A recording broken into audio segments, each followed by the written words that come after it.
But it's fine. It's not bad. Hello. Okay.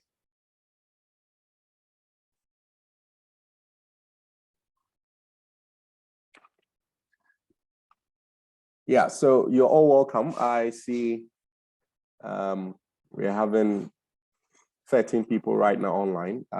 Reminders have already been sent to all those who signed up to join. Thank you for joining. We believe this is an important program and we hope that everyone benefits from our discussions. And there will be the time that everyone can also make an input or ask a question as we move on. Okay, so welcome. It's 10 o'clock right now, so we start. My name is Emmanuel Ahene, and I have a PhD in computer science and technology. During my PhD, I specialized in cybersecurity. Here, I work with KNUST in the Department of Computer Science. I must say that we are having this session recorded, so later we can share with all of you on YouTube, preferably. Okay. So I'm here today in this event with my brother, Eric Ni Soabaja, okay, who is a great expert in terms of penetration testing. And also currently he has a new name, a hunter. He hunts for threats. So I'm very, very glad to have him here. Later on, he will add on to his introduction. I also have with me Mr. Sanders Tete. He's also an expert incident management. He's an incident management expert. And later he will also add up to his introduction as we will bring them all in the discussion. Okay. So you are all welcome. Maybe we get away from Ni. Hey, Ni.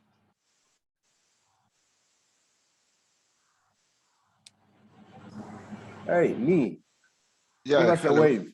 Give us a wave or something. I'm here. Aha, good. Okay, and can we get away from Sanders as well? Nice. Thank you, Sanders. Yes. Thank you all so much for joining. We believe more people are going to join as well. So let's move on. First of all, today's subject is on securing. Yeah, today's subject is on securing critical infrastructures, actually critical information infrastructure.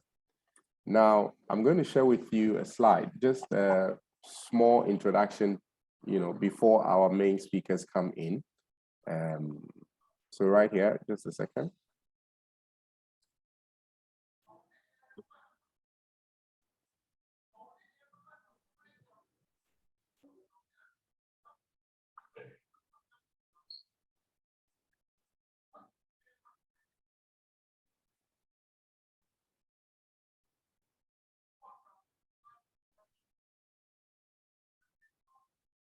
Okay, just a moment, please.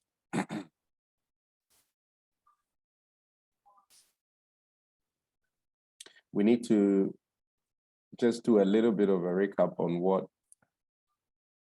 critical information infrastructure is, and yeah, get to know what the law says about critical information infrastructure. We look at some of the examples of such systems, and then we will bring our honorable speakers in to make their submissions.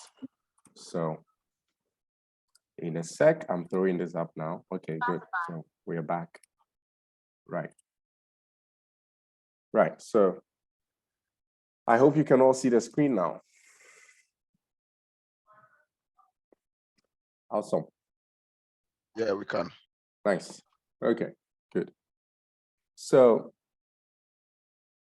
as I've said early on, the topic is securing national critical infrastructure, critical information infrastructure. So in a small, maybe like in a 5 to 10 minutes, I'm going to take you through just what the record says about cybercrime activities and what CII is. CII is the abbreviation for Critical Information Infrastructure. And we look at some examples and we look at what the law requires or what the law says about this. And then we look at how cyber attacks are launched and the impact that it can bring upon our economy. Okay, so first off, let's look at, if you look at the statistics, according to research globally, we've lost about $1.2 trillion. I think this number is even on the increase because there is, if you look at the trend, there's been more and more attacks and many banking and financial institutions. Yes? Thank God. Okay. I called when it's busy. Okay. We talk about that later. Oh, okay. Now, can we move on? All right. So, yeah. So the record shows us there is kind of an increase in the amount of money lost due to cyber crimes. And also in Ghana specifically, just in 2020, according to the records, we had about $19.8 million lost to cybercrime activities.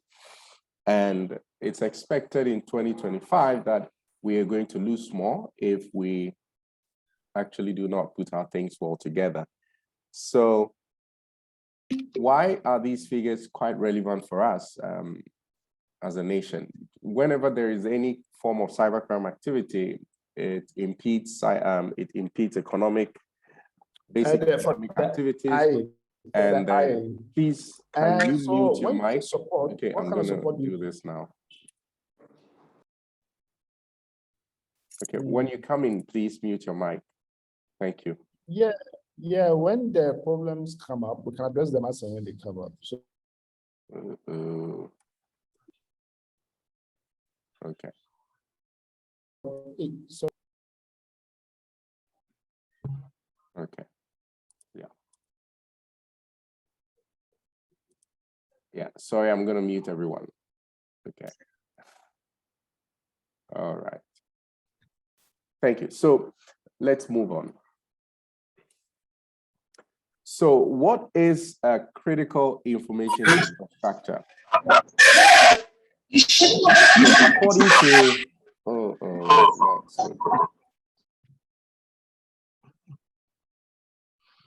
okay. So what is a critical information infrastructure? So in plain terms, a critical information infrastructure is a computer system, or it could be a network system, or anything computer that has great significance as far as the nation's economy is concerned. And if, let's say, there's a disruption in how it is used or its daily use, then it has an effect on the economy or the daily activities of the people. Okay, so in plain terms, you can talk about a critical infrastructure like that. But if you look at it from the perspective of the cybersecurity law, then it says that the Cybersecurity Act 2020 Act 1038 defines critical information infrastructure as a computer system or computer network that is essential for national security or the economic and social well-being of citizens.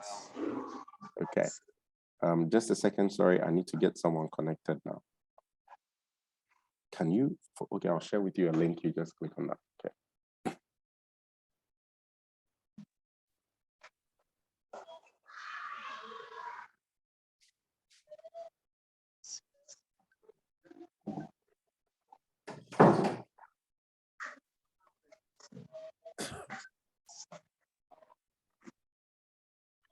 All right, good. So I'm sorry about that. So yeah, Nee, go ahead with that.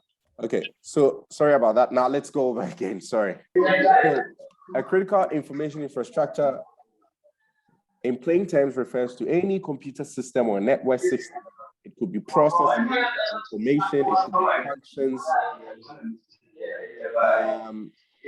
that are vital to the nation, you know, so that whenever such systems are not running as they should run, or when they are incapacitated, then you are actually having a devastating impact on the national security, the economy, and even the public, you know. So if you look at what the law says, in short, the law says that every system as such is essential for national security and is essential for the economic and social well-being of citizens. So if you are a legal owner of a company and then your company is offering services that are necessary for economic and the social well-being of citizens, then you may be in that same class. However, to be able to get out, you know, the definitions quite well, the Cybersecurity Authority has listed, according to the law, some sectors in the country that can be classified as, you know, sectors with critical information infrastructure.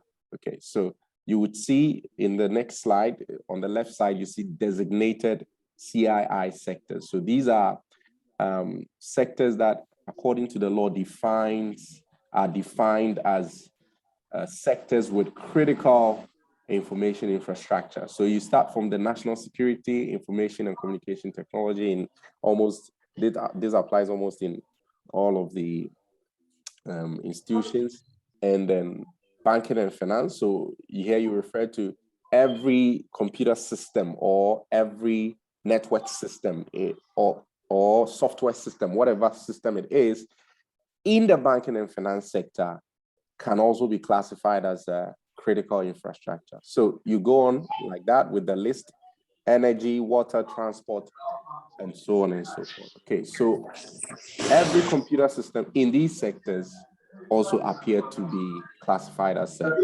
critical information. Okay, so the objective of this,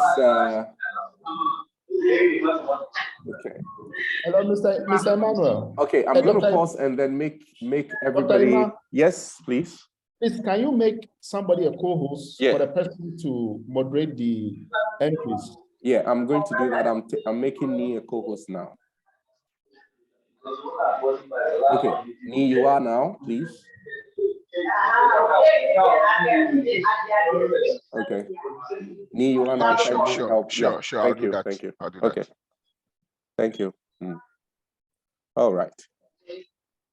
Right. Thank you very much for that. So let's move on. So for the Cybersecurity Authority to be able to ensure that people in these sectors maintain some level of cybersecurity, to ensure that the country is not at a standstill or there is no economic hardship out of these cybercrime attacks launched at them, they have issued directives, or time goes on, they issue what we call operational directives to these sectors. And then the directive usually comes in three forms. The first one is a directive that is supposed to help every organization establish themselves to meet what they call the baseline cybersecurity requirements. Okay, so this directive goes to all national critical information infrastructure companies or organizations, and they are supposed to meet this requirement. It's kind of a line drawn for them. And if you look at the baseline, there are three important things in there. The policy, there is a policy aspect of it, the technical and operational measures, and then aspect on incident reporting, which we will briefly have a look at. Okay, and then the other part is they look at establishing the procedures for audit and compliance. Okay, so this, the CSA, the Cybersecurity Authority for short, CSA, tries to put out a directive that is going to these very sectors to ensure that there is that room for auditing them and to making sure that they are following or complying with the act or the cybersecurity law pertaining to critical information infrastructure or systems. Okay, so let's look at them maybe one after the other, like the policy. In terms of policy, what does the CSA require of CII owners? Okay, so here we're referring to the legal owners of organizations where they run critical infrastructure systems. So the CSA requires that every CII would develop and implement a cybersecurity policy which addresses the risk associated with critical information infrastructures, and these policies should align with international best practices. Okay, that is relevant for that particular sector. Okay, and then number 2, the CSA is requiring from these designated CII owners to implement and comply with all directives that may come from them. Okay. And then another thing is they want all of these CII owners to have an accountable officer, you know, at their senior management level. And that person is supposed to give proactive approach to cybersecurity governance policy and so on. Okay, right. So there is a file, you know, that has got all of these directives, which I'll share with you later so that we don't, you know, go through all of them. They are quite lengthy, but technically what it seeks to say is that the first aspect of the baseline requirement is that every organization should try to implement some sort of cybersecurity policy that matches along with best international practices, okay? And then every organization is also required to be able to, you know, follow all the directions or even like policies that comes from the CSA, okay? Now, from the technical and organizational perspective, the CSA requires that all companies running CIIs will classify and catalog all their assets, all their CII assets, okay? So they could be assets facing the internet or assets that are run locally. So the CSA requires that every organization in such category would classify them, and then also to be able to put a control or some kind of management policy on these CII systems or services, and also implement relevant security measures to mitigate cyber risk that are posed by either employees, customers, suppliers, you know, business partners, even third-party affiliates and so on. Okay. Now, also at this level, the CSA requires that all CII owners or organizations in the CII category would periodically conduct security screening, you know, on all their CII systems or even on all personnel who handle those CII information system. Okay, now this place is quite critical, you know, as to whether organizations currently do them, and if they do them, how often do they do them, and do they have the resources to even do this? Okay, all right. So there's more actually. We cannot go through all of them, but maybe just this few also gives you some kind of idea about what the baseline requirement is for CIs. Okay, later I'm going to share the material with you. Now, with respect to incident reporting, the CSA says that in the event of a cybersecurity incident, they require that CIIs would investigate and report and also mitigate the impact of the incident, okay? And also they have to report all the incidents to relevant sectorial sets. You know, there's computer emergency response teams. Either you report to the national set or a set in your sector of such an incident within 24 hours, they say. Okay, and then also every organization should establish a point of contact for reporting cybersecurity incidents and also for receiving cybersecurity information, including security advisories relevant to particular designated CII sector. Okay, so these points are also quite relevant. We would want to also find out whether CII organizations really do implement these parts of the directive. Okay, so basically the CSA is mandated to require of every CII organization to follow this kind of 3 baseline requirements. So let's look at other things like the mandate of the CSA, audit and compliance, and request for clearance and guidance like this. So basically the CSA is mandated to check up on all CII owners, and even all CII organizations to see whether they are actually implementing their directives, and if they do not implement it, then they have they violated the law, then they can be taken to the court probably and charged. Okay, so, and then also the CSA is requiring of every CI sector or organization to run audit, periodically, and then either the audit is going to be run by a team from the CSA or authorized, it could be any authorized auditor, okay? So every organization in this category, like in the banking sectors, in the health sector and all of that, they should allow for auditing of their systems, okay? But either by a team from the CSA or from any registered or authorized auditor, okay?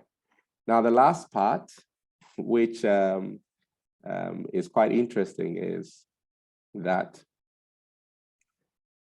the request for clearance and guidance. That's any person or entity that seeks to undertake a lawful activity which could impact on the confidentiality, integrity, and availability of critical information infrastructure or its associated dependent assets and system should make a written request for clearance and guidance from the minister responsible for cybersecurity, okay, and its matters through the Cybersecurity Authority.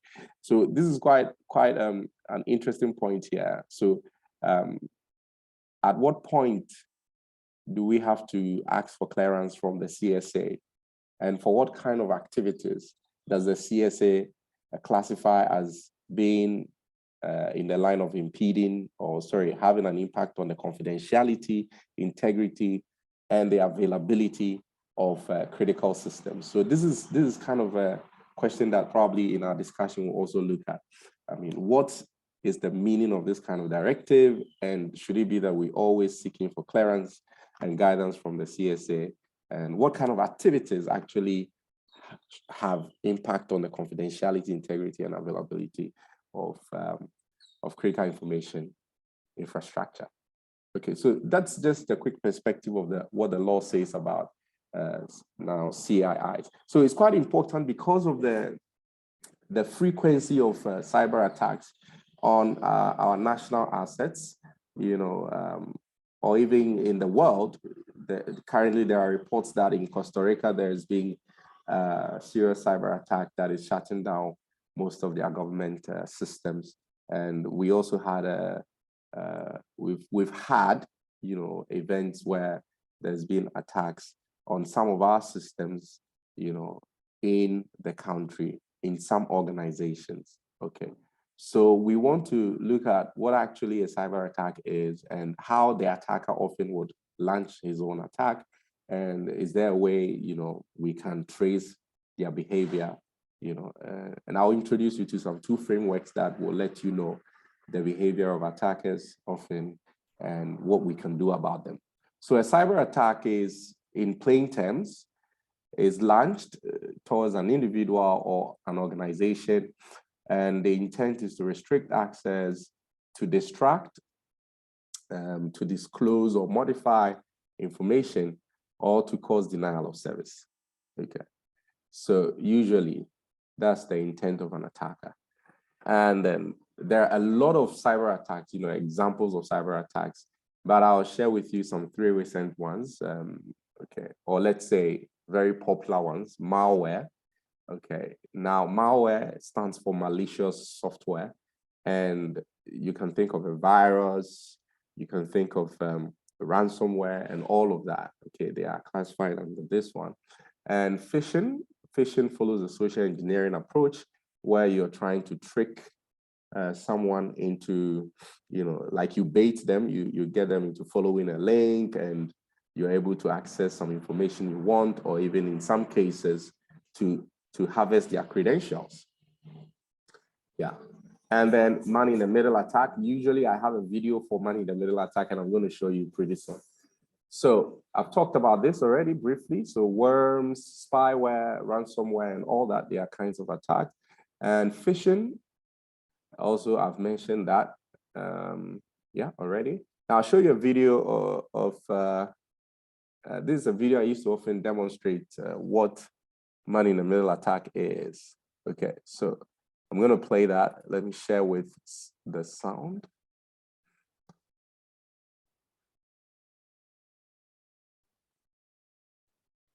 Okay.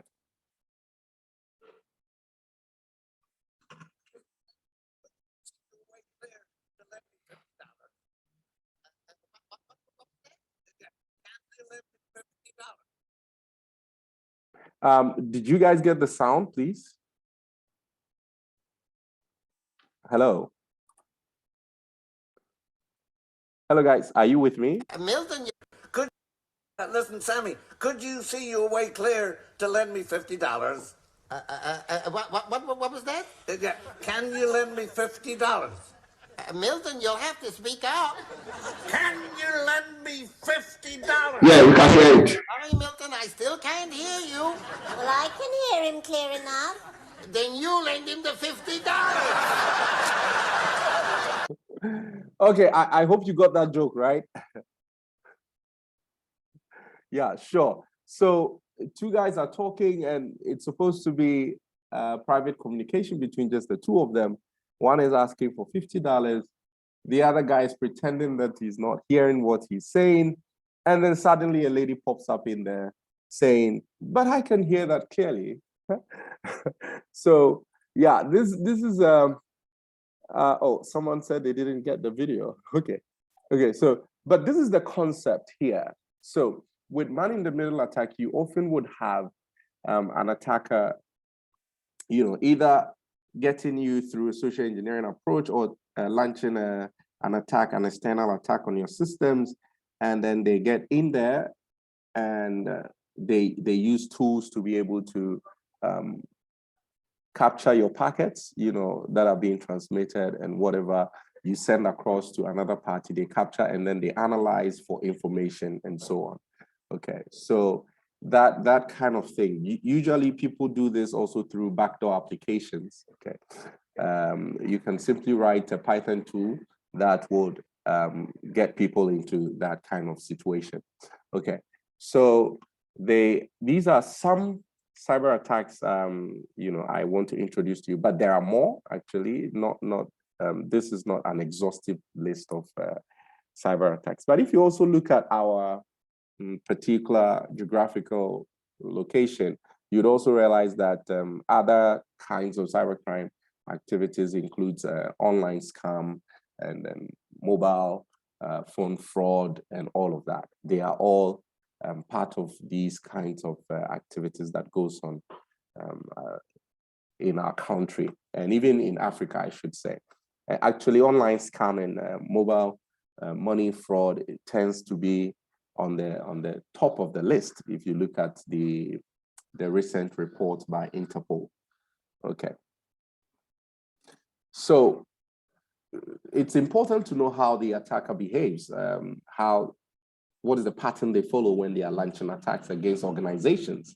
Okay, so that we know the very step that they can take and how to even protect ourselves against such attacks. Okay, so I'm going to take you quickly to this cyber kill chain thing. It's a simple figure that tells us the day in, day out process or pattern that the attacker often would follow before they get their they get a hold of your particular system or critical infrastructure. And I'll also show you this meter attack framework.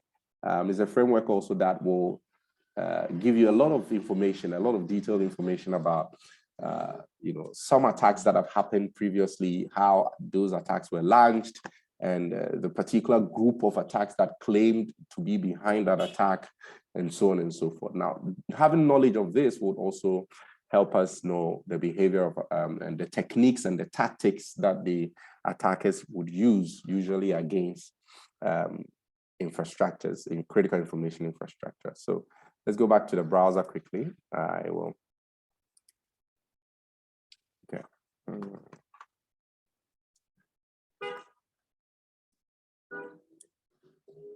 Right. So first, I'm going to share with you this one.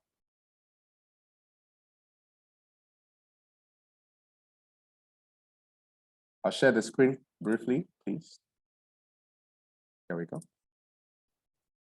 Okay, so this is the cyber kill chain. You can actually find it from this website, the lockheedmartin.com. That's where you can find it from. Here, it just introduces you to how the attacker, goes through his process. So the first step is reconnaissance. Every attacker, before they launch an attack, would want to find enough information. Usually these information could be public, and so they use tools to harvest information like your email addresses, information on LinkedIn, social media sites, and so on. And interestingly, reconnaissance is a very powerful step that gives so much information to the attacker about you, about the organization, and even about a staff in the organization. Perhaps he's putting out some stuff on the internet, that makes the whole organization very vulnerable. So I'm pasting the link in the chat. You can check it up later. Okay. Yeah, so that's the first step. So, I mean, here as an advice to everyone, who finds him or herself in that sector that we have mentioned, these 13 sectors, if you're working in an organization like that, you should know, the matters you put on the internet yourself publicly, whether they carry some, some sort of information that gives a precursor, there are some information that leads on to other things that helps the attacker to successfully glean some sensitive information about your company. So that's the first step. And the second step is weaponization. So at this point, the attacker is trying to bundle something, a payload to deliver to whatever target is in question here in a process. So this is the stage where they use tools. Some tools are written by the attackers themselves. Others can be used for free because they are open source, and then others can also be purchased. Okay, and attackers don't mind. They can, do everything. Every motivated attacker can just do everything possible to be able to get the target. So at this point, they are coupling exploit with backdoor into delivering a particular payload. Now, when this weapon is ready, they go to the third step where they deliver. So they deliver the bundle. When they have it ready, they either send it to you via email, okay, usually maybe in a social engineering approach, or via USB, so many other approaches, okay, or even getting on the network, with tools, maybe like with tools that will help them to be able to get into your network and then, launch an exploit, so on and so forth. So to deliver this weapon into your system some way, somehow. Okay. Now, the fourth step is exploitation. So at this point, they are exploiting a vulnerability that perhaps they found, at this stage of delivery. If they got someone, maybe even through the simple example of social engineering, they got someone to click on their link, and then they are able to get enough information and begin to maybe launch an attack or exploit a particular vulnerability that they have identified. Okay, so here, the USB part, at a place, I was just citing an example. This is quite a common one though, maybe not so much high level, but often if you go to some government sectors, where they render services, most of the computers they use are desktop, and sometimes you would find that the desktop devices, the back of the desktop devices where there are USB ports faces the client. Okay, so oftentimes if the person sitting behind that particular computer system is not so knowledgeable about a USB pop-up or whatever thing like that, an attacker, a motivated attacker could have a payload or whatever bundle on it on the USB disk and put it in there, and they may be able to also exploit, through that. Okay, so it's either when the USB port is facing clients, you deactivate the port, the driver for that port, or you cover it with something, any cover, whatever it is. Okay, yeah, because the attacker is just looking for a way to get into your network, and anything possible that they can do, they will try to do that. Okay, so, and then exploitation, I've already mentioned that. Now they install malwares, and then they try to have a reverse shell, if you'd like to say, where they can now give a command and control, so on and so forth. All right, good. And to some points, they take key logs and all that. Whatever you type in there, they also find. So this is actually showing you like a routine of what attackers would do, First, getting enough information, get the weapon ready, deliver the weapon, launch an exploit, make sure you install to persist on the system, and run a command and control thing, so on and so forth. Okay. Now I'll take you to the second one pretty quick.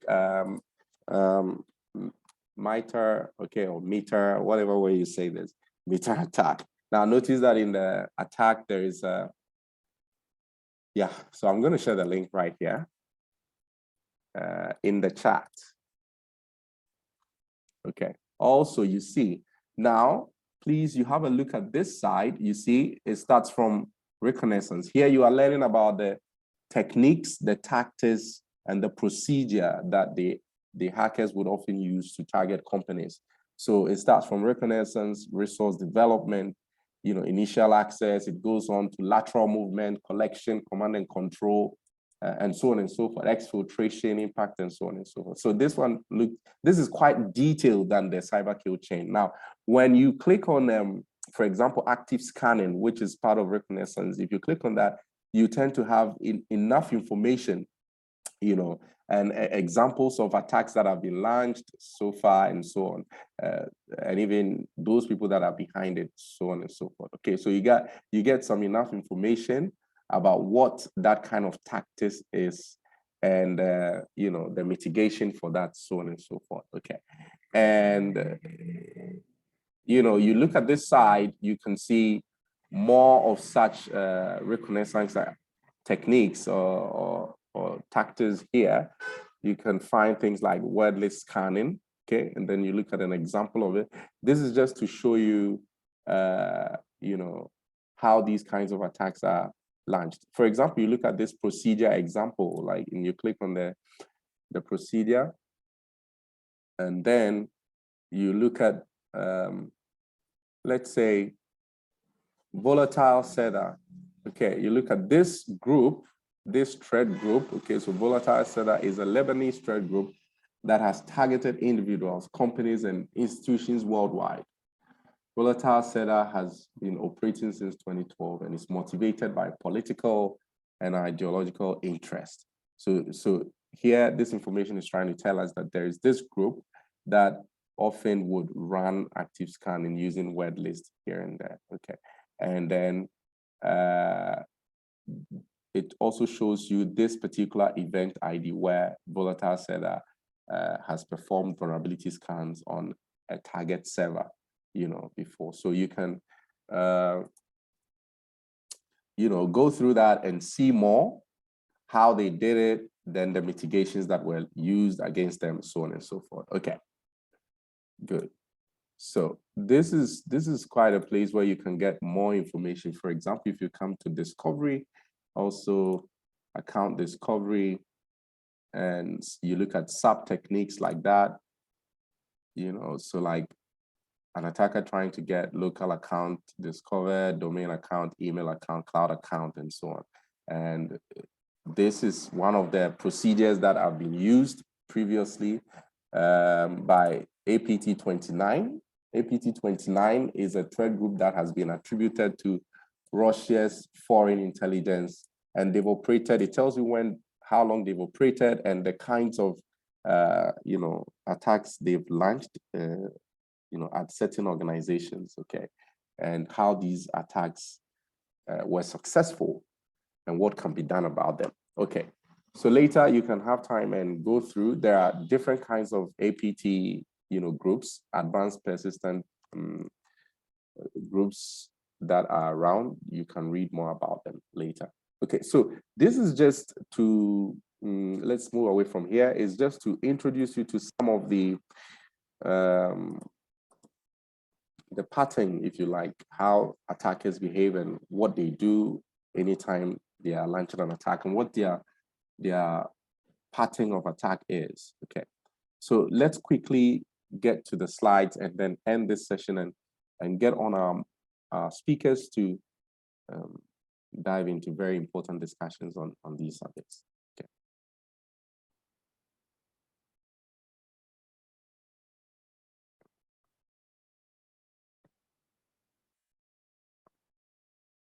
All right.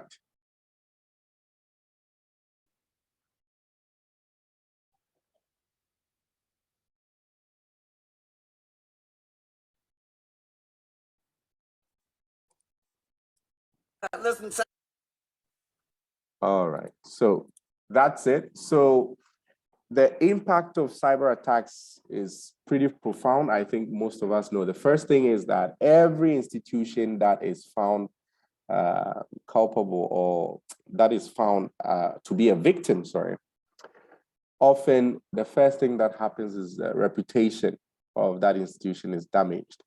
Okay, now people begin to get worried, especially if it is a banking institution. Now people begin to get worried whether their monies there are safe and whether it's safe to perform online transactions and so on and so forth, and whether people have their credentials and all that. So, and people may decide to even move away to other banks and so on and so forth. So you see, even as an institution, if it's an institution, the reputation of the institution is also damaged. Okay, and this is something quite serious, because especially when it's a critical information infrastructure, you get the people to think of alternatives, and they may not want to be with you, to receive services from you, and people end up losing a lot of money, especially those who may not know and would pay to ransomware attacks.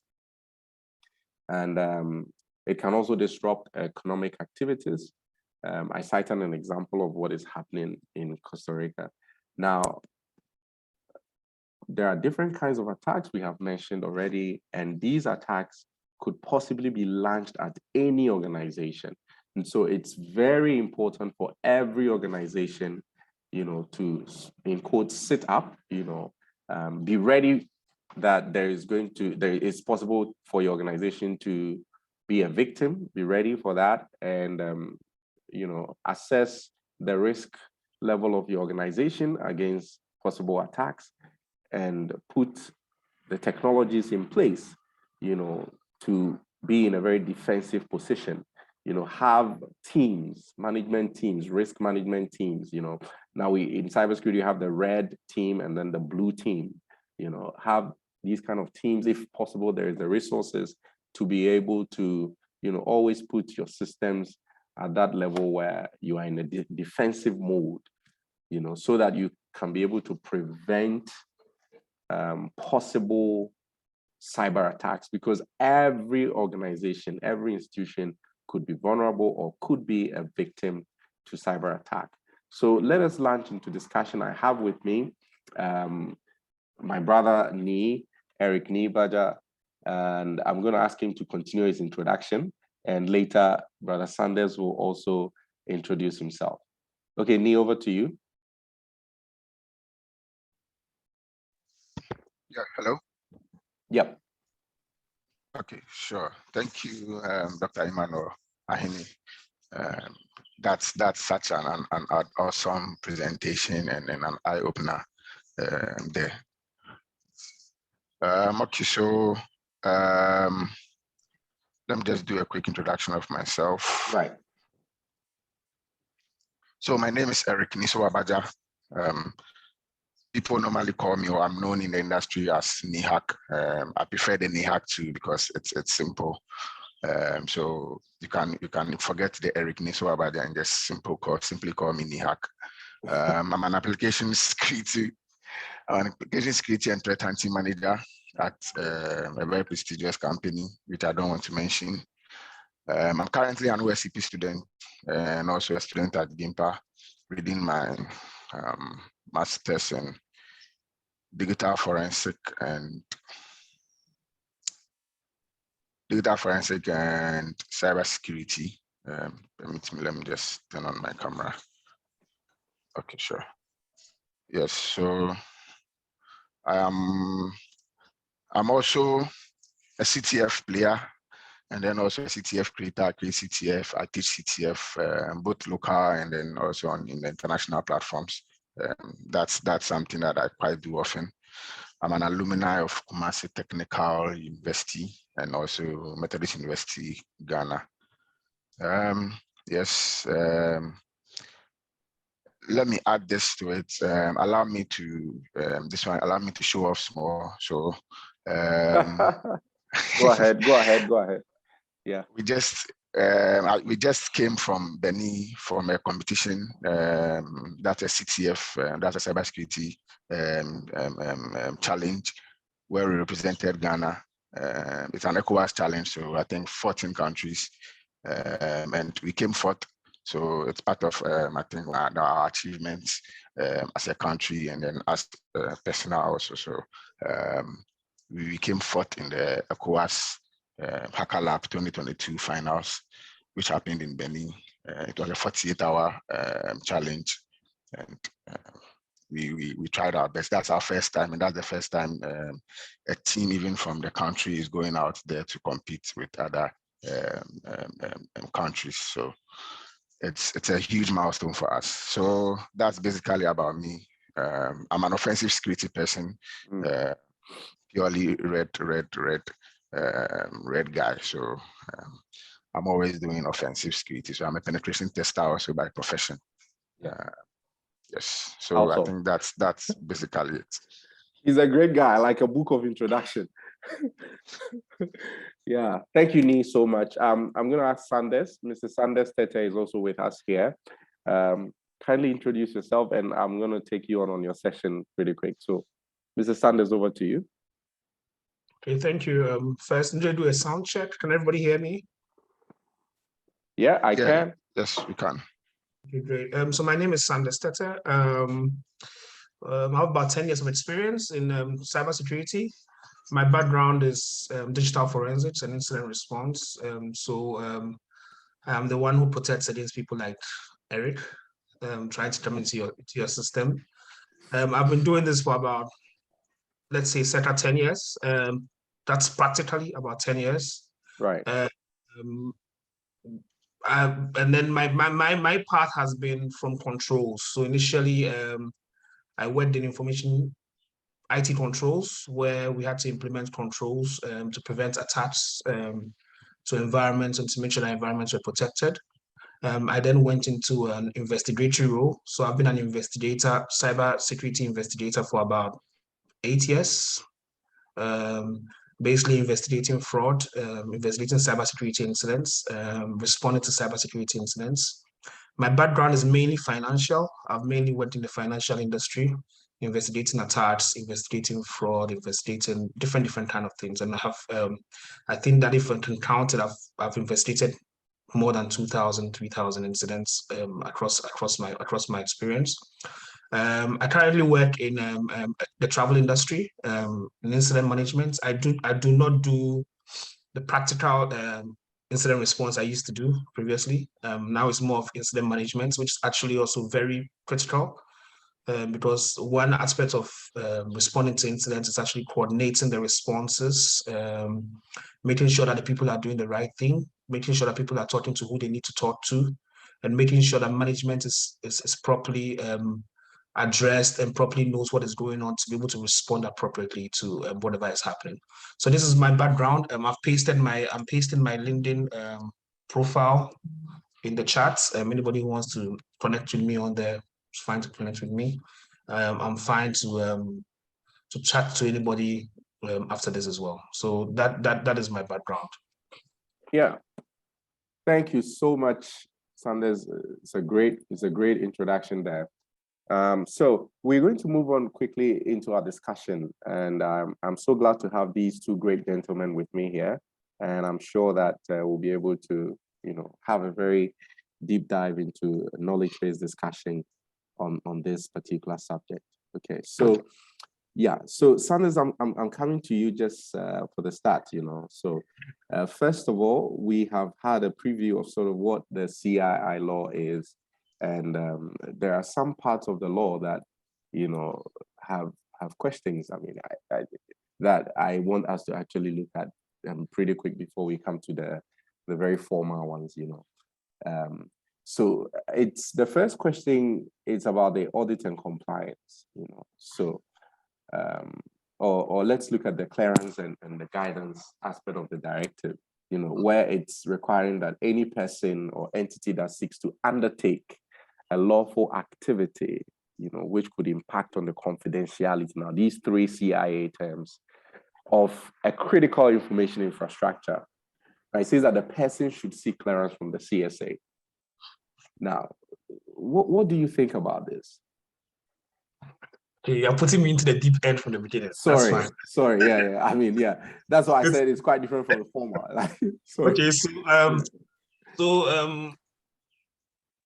we all do not know what the exact what's the exact reason why the CSA brought that. There have been a lot of discussions in the industry, on forums, on chats, so many places. I think that what personally, this is actually my personal opinion, and I'm speaking in this arrangement. I'm speaking in a personal capacity. I'm not speaking for my employer. I'm not speaking for anybody else. I'm speaking in a personal capacity. I think that what the CSA is trying to achieve, I think, is to sanitize the industry. Because the industry, I think, can be divided into a number of parts. There are the operational people, then there are the governance and compliance people, and then there are also the people who do the testing, penetration testing. I think that the part of the industry that the CSA might be trying to sanitize might actually be more of the governance, the testing part, where they want to be sure that if a company goes out and then says that I want you to come and test my infrastructure, the company has the correct capacity to be able to actually test your infrastructure and to make sure that it's actually being done based upon some agreed framework, and that framework will actually answer the questions that you are asking.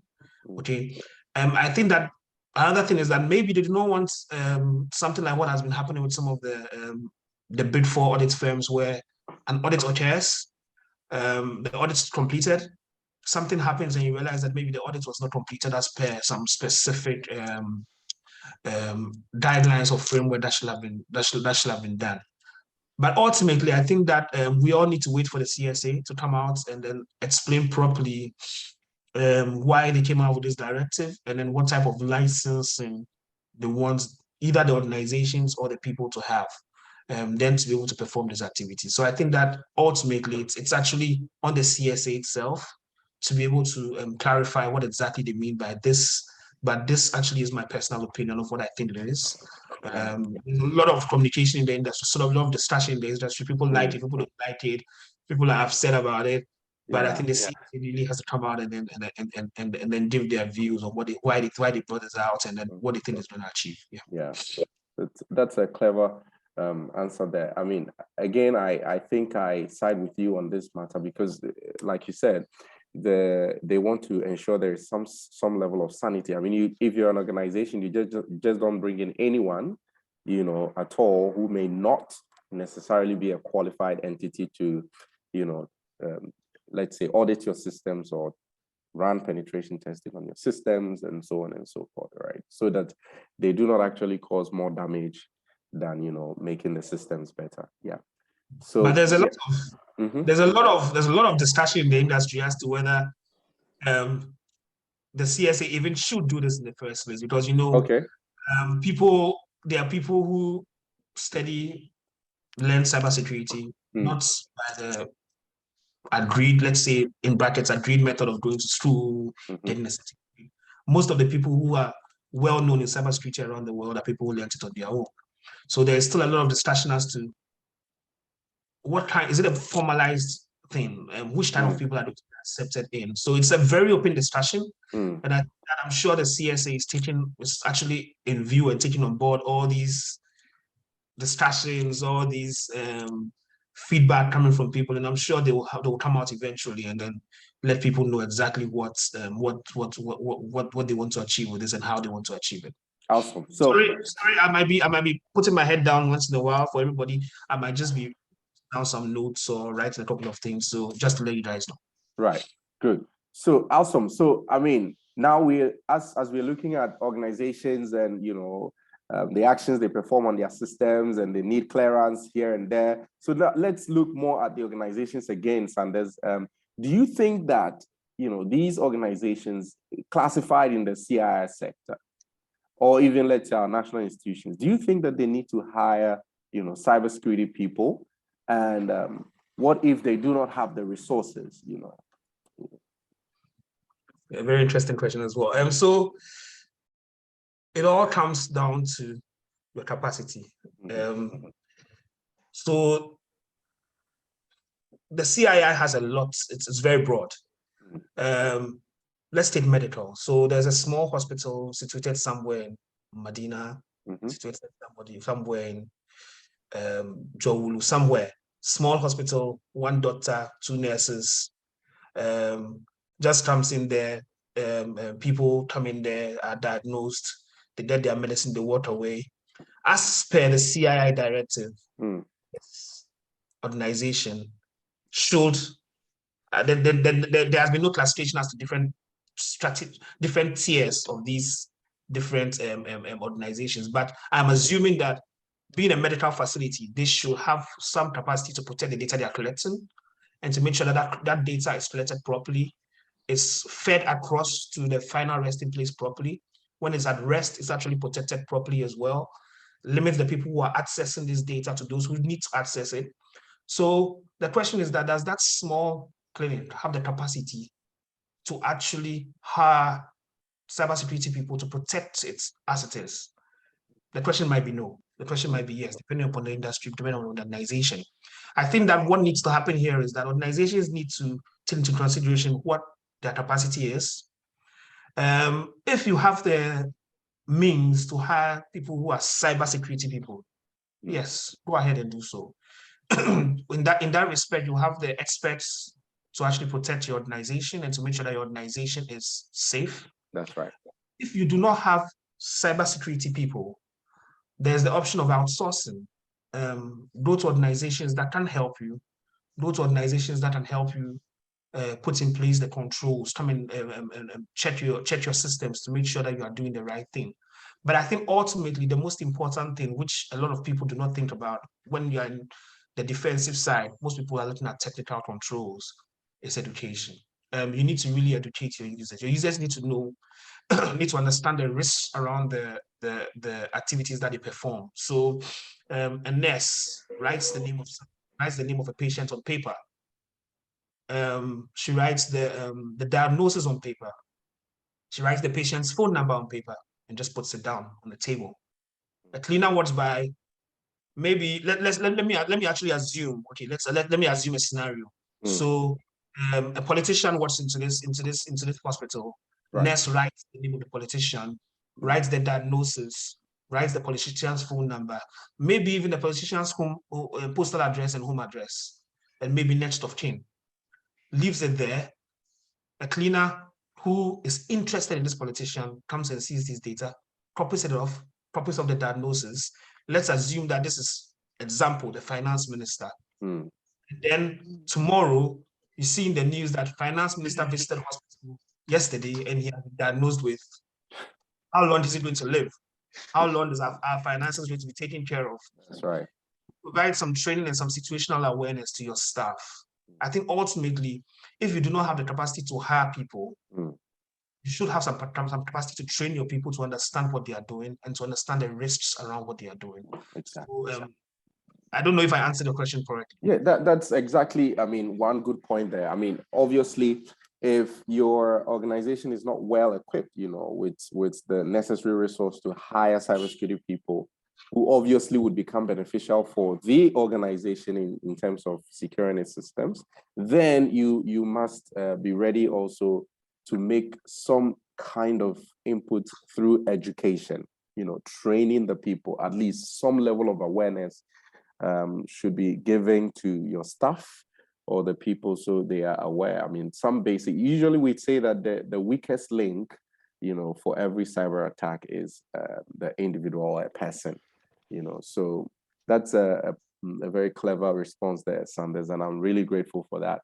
You know, and it's in this same direction that right here in KNUST, we are providing training for organizations. We know that usually it's quite expensive to hire people, you know, who are skilled in cybersecurity and so on and so forth, or even to outsource and all that. But you can also equip your own staff with the necessary skill to be able to, you know, put your company's infrastructure to that level of security. So in KNUST, we offer trainings. Myself, Eric Badger, we are in that team. It's purely hands-on training that we offer to organizations, both public and private institutions. And I think it's an opportunity that most of us in different organizations that have joined can take advantage of, you know, where you have a pure hands-on training, how to protect your systems, and even in aspects of incident reporting and so on and so forth. So maybe getting to the end, I'll share the flyers for this program and you can join in November 22nd, okay, on November 22nd. Okay, thank you, Sanders. So we move to the next question. Eric, I'm going to bring you in. Okay, you want to? Yes, so I wanted to add something Okay. to what Sanders said. Yeah. Yes, concerning your question, the organizations have to hire cybersecurity expert. Yes, with the scenarios that Sanders gave a very insightful submission. With the example he made, I just wanted to add to that. Yes, that's let's say that small hospital in that corner that is operating. They have regulators. So I think that when it comes to issues of these CI sectors, the regulators of these CI sectors, when it comes to health, the regulator for health, like an example is like what BOG is doing for the financial industry.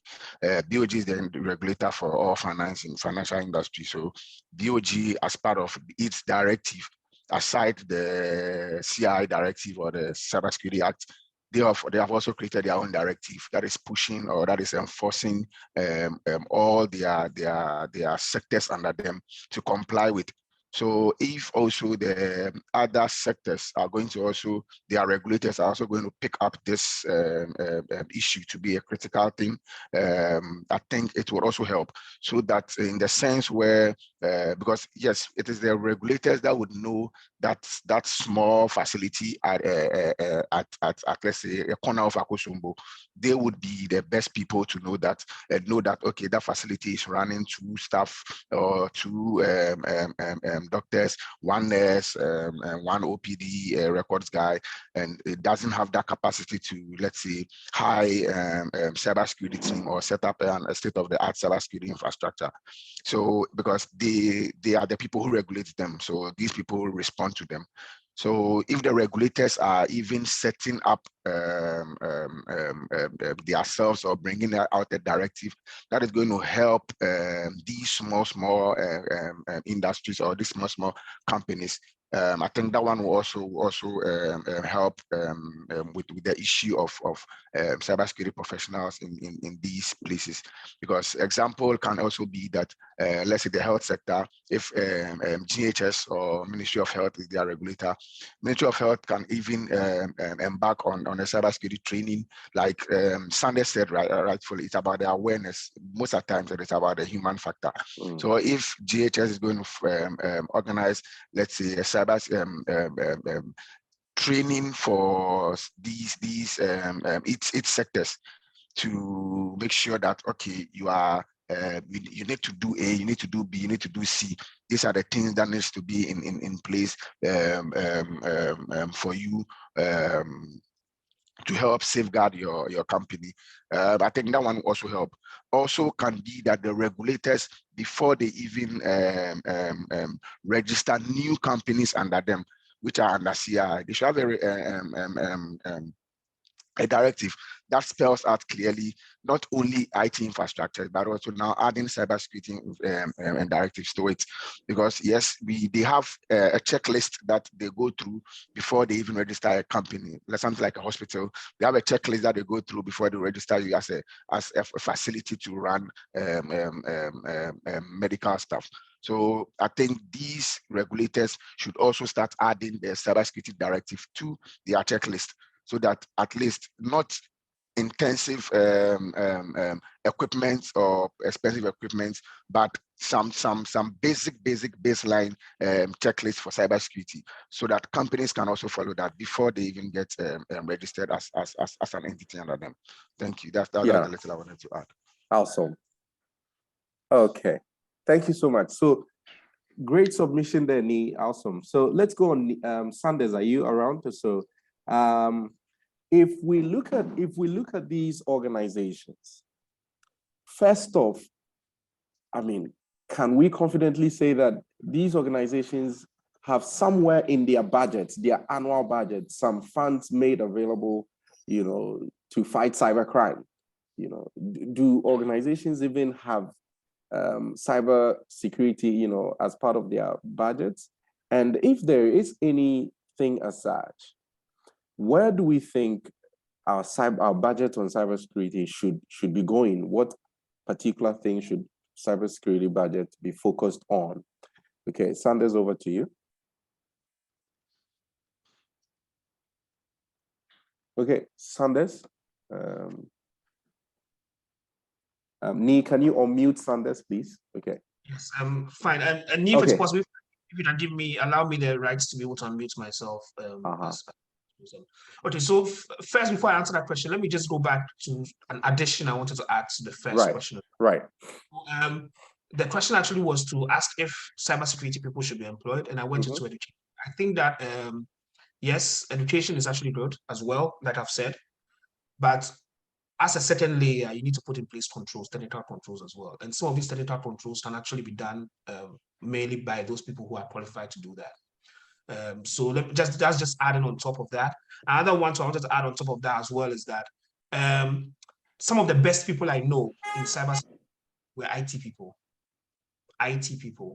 IT operational people, network engineers, system engineers.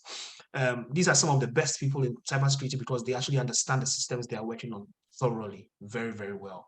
So if a company does not have the capacity to hire cybersecurity people, but has IT people who can be trained to understand that what they are doing has some risk to it. Yeah. If you have somebody, an operational IT person who is, let's say, configuring a network and understands the risks of what he's doing, he can put in place defensive measures whilst he's actually putting in place the defensive measures that as he goes along, he's actually also configuring these defensive measures for the organization to respond. So sometimes you don't actually need to actually hire a quotes in quotes cybersecurity person. You can train your operational people to actually be cybersecurity people. And that's in most scenarios, they actually come out to be some of the best because they understand how to put the things into operation, and they understand how to then counter that operation, and they understand how to protect those operations as well. So that's also another angle I want to add. If you do not have the capacity to hire quote unquote cybersecurity people, train your operational people to understand the risks around what they are doing. a network engineer who configures a firewall and allows traffic from the outside in, maybe he's just been asked to implement a firewall. He's just put it in and left it. But if he understands the risks there are to opening up those ports, he'll make sure that as he's configuring the firewall, as he's configuring the network, he closes those ports and does not leave it for somebody else to do.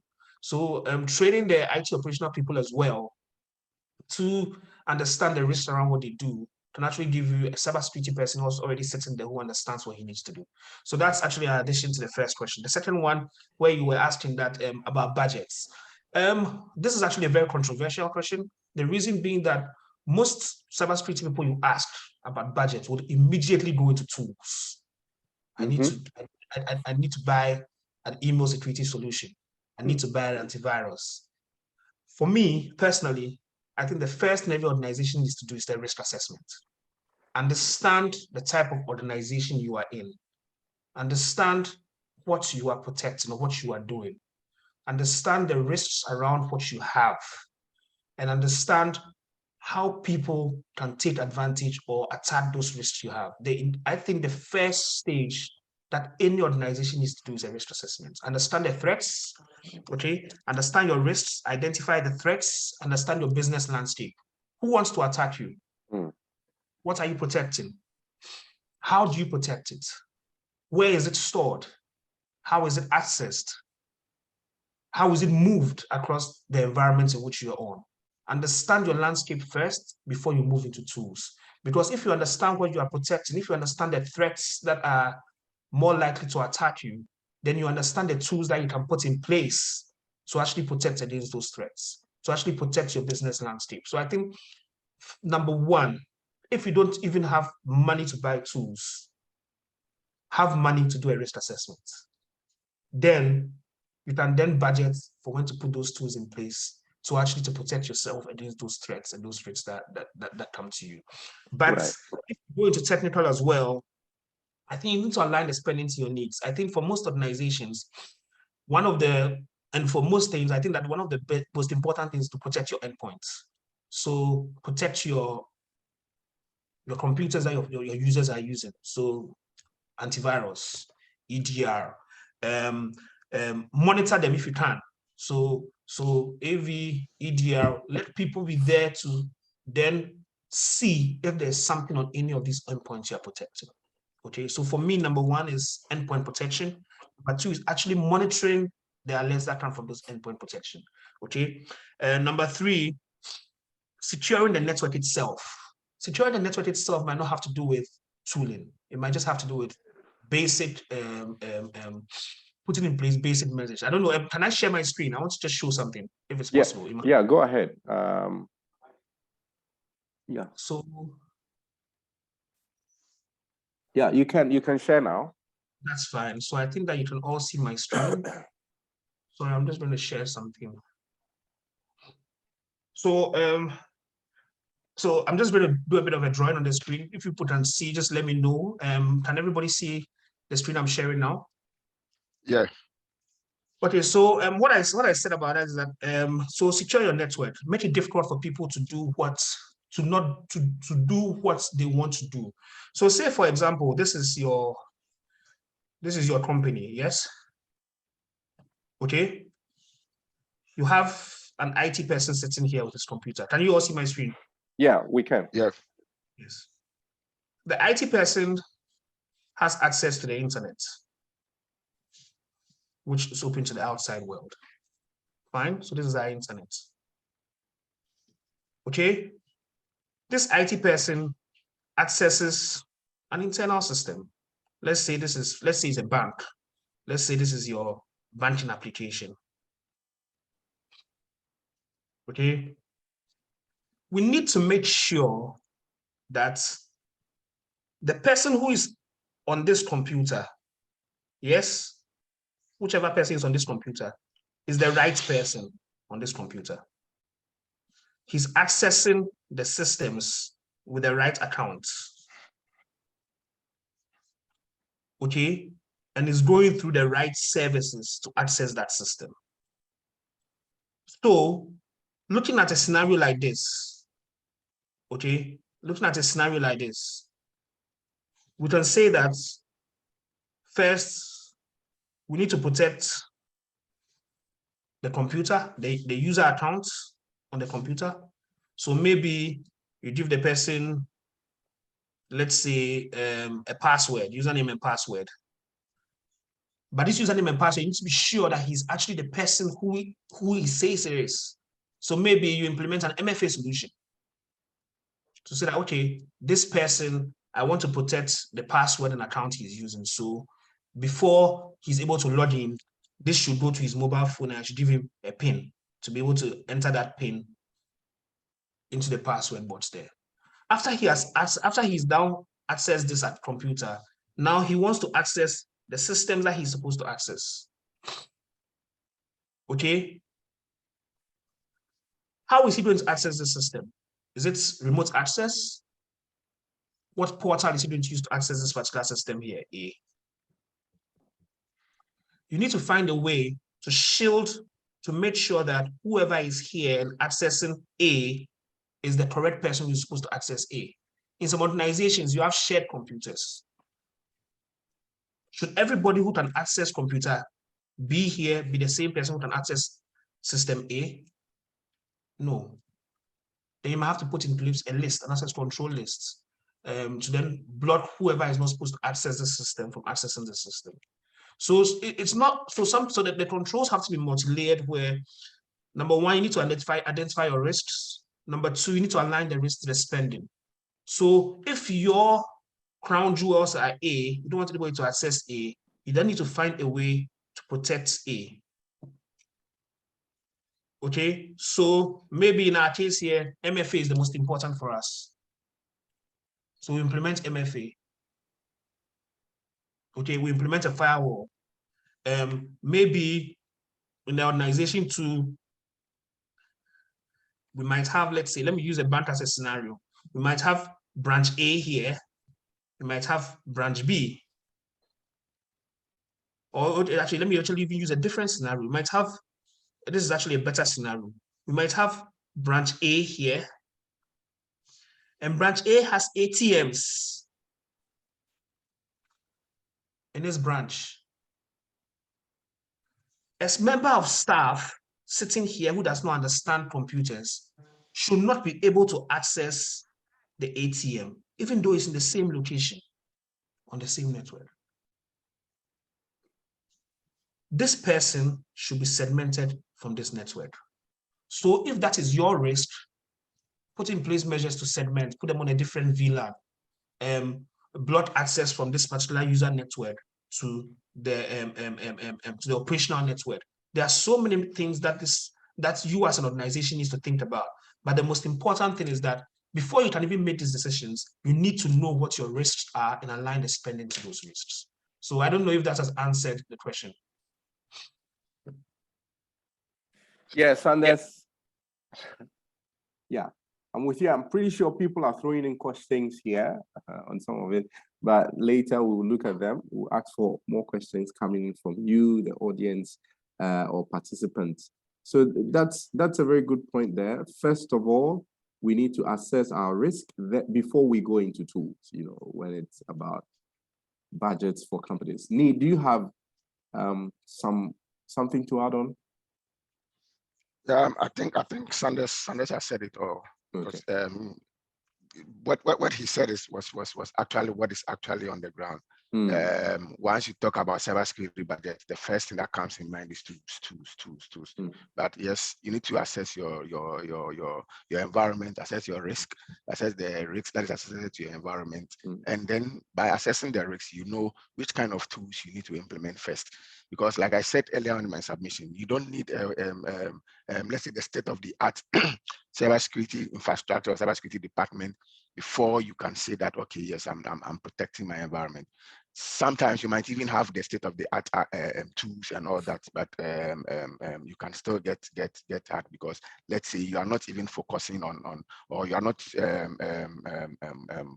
putting interest or focusing where you should focus on. So the risk assessment of your facility is very, very important before you even start talking about tools and then trainings and all that. I think the question added, yes, training. And also I'd like to touch about the training bits also. Also, another mistake that some of us, some companies do, especially when it comes to the CIs, when it comes to trainings. Once we talk about training to management, you need budget for cybersecurity training.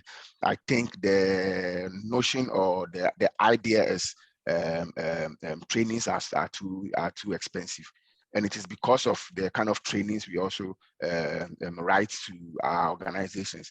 Because an organization where you are now beginning to even implement cybersecurity measures or beginning to add cybersecurity to your stuff, you don't need training like SANS trainings and all these expensive trainings for your staff.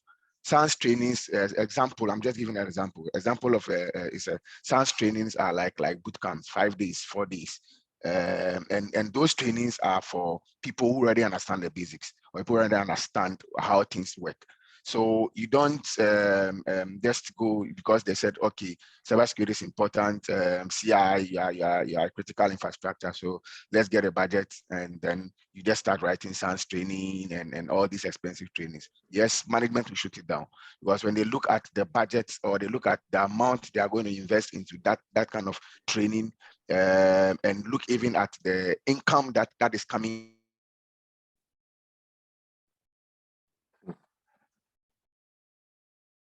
Yeah.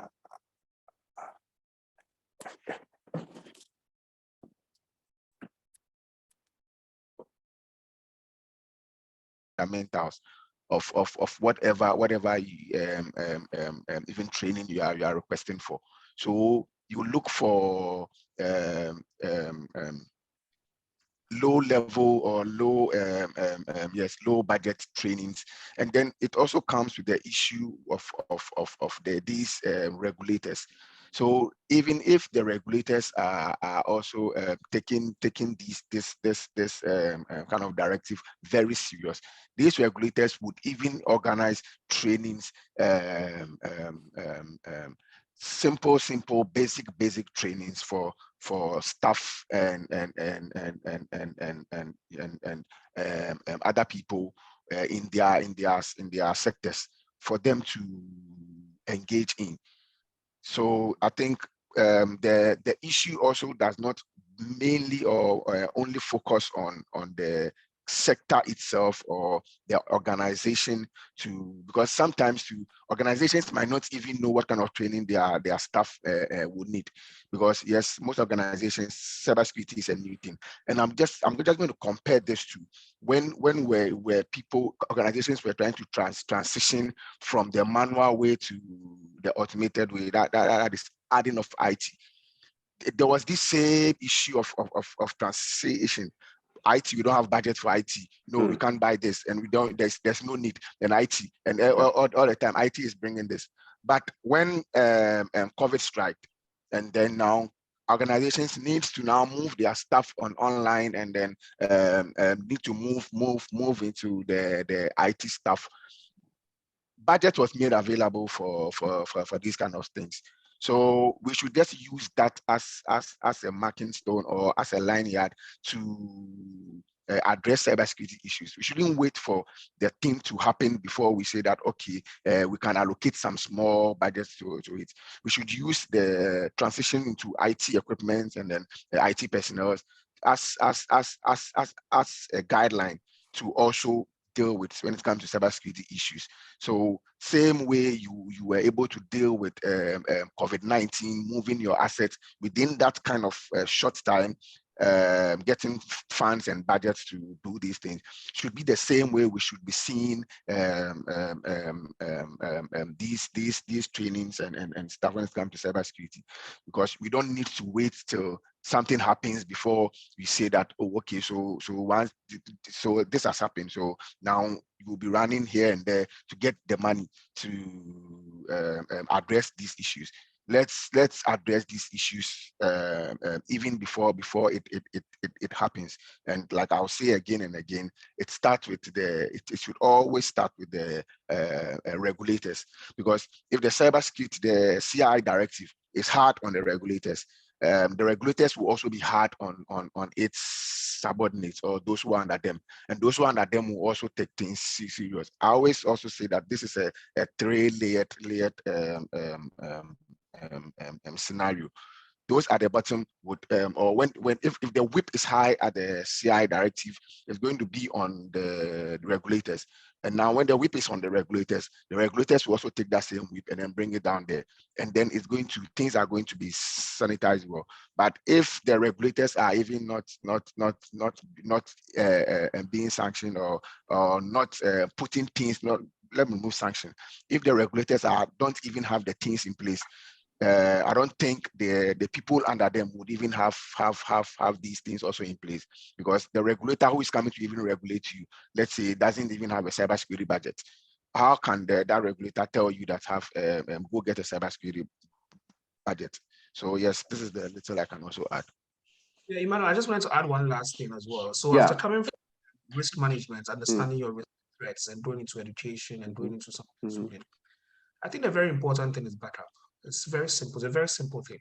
In all the engagements I have actually been in throughout my career, whenever there's a cybersecurity incident, the first question I ask you is, do you have a backup? Because to properly investigate most cybersecurity incidents, I might have to isolate or take or remove that offending asset from your environment. The first question I'll ask you is, can you still continue business operations? The only way you can continue business operations is that you have business continuity plans in place, or you actually have a method of bringing your business back online if that specific asset is taken out of business. So if your asset is the fact that you store data in a specific database which you need to retrieve data from, have a backup of that data. Have a backup of that data. Do not have the backup of that data on the system that might be attacked. Have it somewhere else, offsite, where you know that if this system is attacked, I can go and pick that backup. I lose a day, I lose an hour, I lose 2 hours. But whilst that investigation is ongoing, I can still continue my business, because cybersecurity is great, but in most businesses, every business I've worked in, every business I've done something for, the reason why they are even bringing you in is so that they go back to business. So if a cybersecurity person is going to impede that business by taking them offline, some businesses will not even care. They will accept the risk of the cyber attack happening and continue their business anyway. We'll make the judgment, okay, if the cyber attack is losing me 1,000 cedis and I'm making 2,000 cedis, okay, for that, they should pay their 1,000 cedis. I'll still make 1,000 cedis on top. So the most important thing is, for a lot of organizations, no matter how small you can, I think that you always need to have a way to put your data somewhere where, when there is a problem, to put measures in place that when there is a problem, you can bounce back. And you can bounce back whilst the investigations, whilst everything is still ongoing. So that is, I actually think it's actually even part of the risk management process, because business continuity, this is our business continuity. I think it's part of the risk management process, where maybe if you have identified that your risk is not able to serve your customers, you put in something in place to manage that risk. Yeah. Sanders bringing up backup issues. Let me also add this. Yes, it's good to have your backups done. Not only getting the backup done and say that, okay, yes, we've done the backup, then put it down, done the backup and you copy it, moving it from the server. We have a backup on a pen drive or on a hard drive elsewhere or whatever. But what should also be done on top of the backup is also that test your backup regularly, because sometimes people do backup. Yes, we've done a backup, we've copied it. They've not even tested their backup before. Once there's a hit and you need to bounce back, and then they say, where's the backup? Oh, we have backup. They go and bring the backup, and you will see that not knowing the backup is not even compatible and it's not working.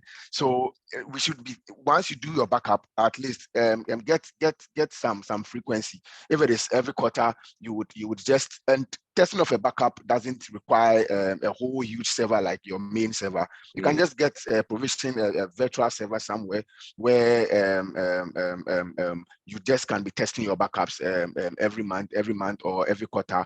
Just push one backup again, then make sure that the backup is not one-time backup. Once you do your backup, you say, oh, okay, we have backup 5 years. We still, oh, we have backup. You go and take the backup and it is like 5 years ago or 5-year-old backup. If you are doing a monthly backup or a yearly backup or a quarterly backup, you make sure that you name your folders for that month. And then also one mistake that IT people or cybersecurity people also do is that when they do backup and they get a new backup, they delete their old backup. No, you keep those backups down. That is why you keep. That's why companies would have like 4 hard drives that says they are all backup. You don't know at which point in time where you need to do a restore or go get some data from somewhere. So you do your backup and you label them and then you put them down. Make sure also that anytime you are testing your backup, you test your latest backup. Make sure that they are working. Yes. Awesome. And the people who are actually working with, who are supposed to bring the backup back, let them know where the backup is. I've actually worked on an engagement once where the IT people, only one person was doing the backing up and knowing where it was. When the incident happened, nobody knew where the backup was. They had to be calling him. So that's one of the things as well. An incident response plan will solve this anyway. But right. Yes. Awesome. Great feats there. Now, thank you so much for that. Key things to take home, please make sure you do backup off site, and then you have a series of backups there, and you test your backup always, to make sure that in case there is a situation, you are able to come back live just for business to continue, and not to keep people wondering, or even thinking of alternatives, within the period of an incident. Awesome comments there. Thank you so much. Now, I want us to look at this, in every organization, especially in the CIIs, maybe the process is quite different, but all the time there is a software developer issue in here. We have to have softwares that are running on the systems and on the networks and so on. Now, how can software developers put us into trouble? Trouble in quotes, make our systems vulnerable? Or how can web application developers make our system vulnerable? This is what I want us to discuss right now. And how can we prevent that? Because we know if you have bugs, there are some softwares that are susceptible to injections, and they have bugs here and there. So we want to look at this. How can software developers put the CII sector into trouble? And what can we do to prevent that? Sanders, can you come in on this? I think I actually want Nee to take this first. Okay, Nee. The offensive side, then I'll come in. Yeah, and maybe Nee, you also should consider the aspect of third-party APIs, or if you like, a third party also providing us a software service. Okay, go on. Okay, sure. Yes, so I'm still taking this from the perspective of a CI, because yes, once you are listed as a critical infrastructure, it means that you have some assets that are critical, and part of these assets, when you look at these sectors, yes, web applications, softwares, and like you rightly said, these web applications were built or are being built by software developers. Now, how can they trouble, or how can they bring issue to the organization? Most at times, software developers only deal with functionalities. So whatever functionalities we are giving them, those are the things that they will build. So I most at times that do not blame software developers much. I quite tend to blame those who give them the contracts. When you were giving them the contracts as part of the scoping, did you add security requirements to it for them to add to integrate security to whatever they were doing? When you were vetting for companies to pick up a contract, did you check if their developers are doing DevOps, or they are doing SecDevOps? Did you verify that a company doing DevOps and a company doing SecDevOps it's quite feasible that the company doing SecDevOps should be the best person you should pick for critical applications that are being built, because SecDevOps would introduce security from the basics. So security will be added to the scoping.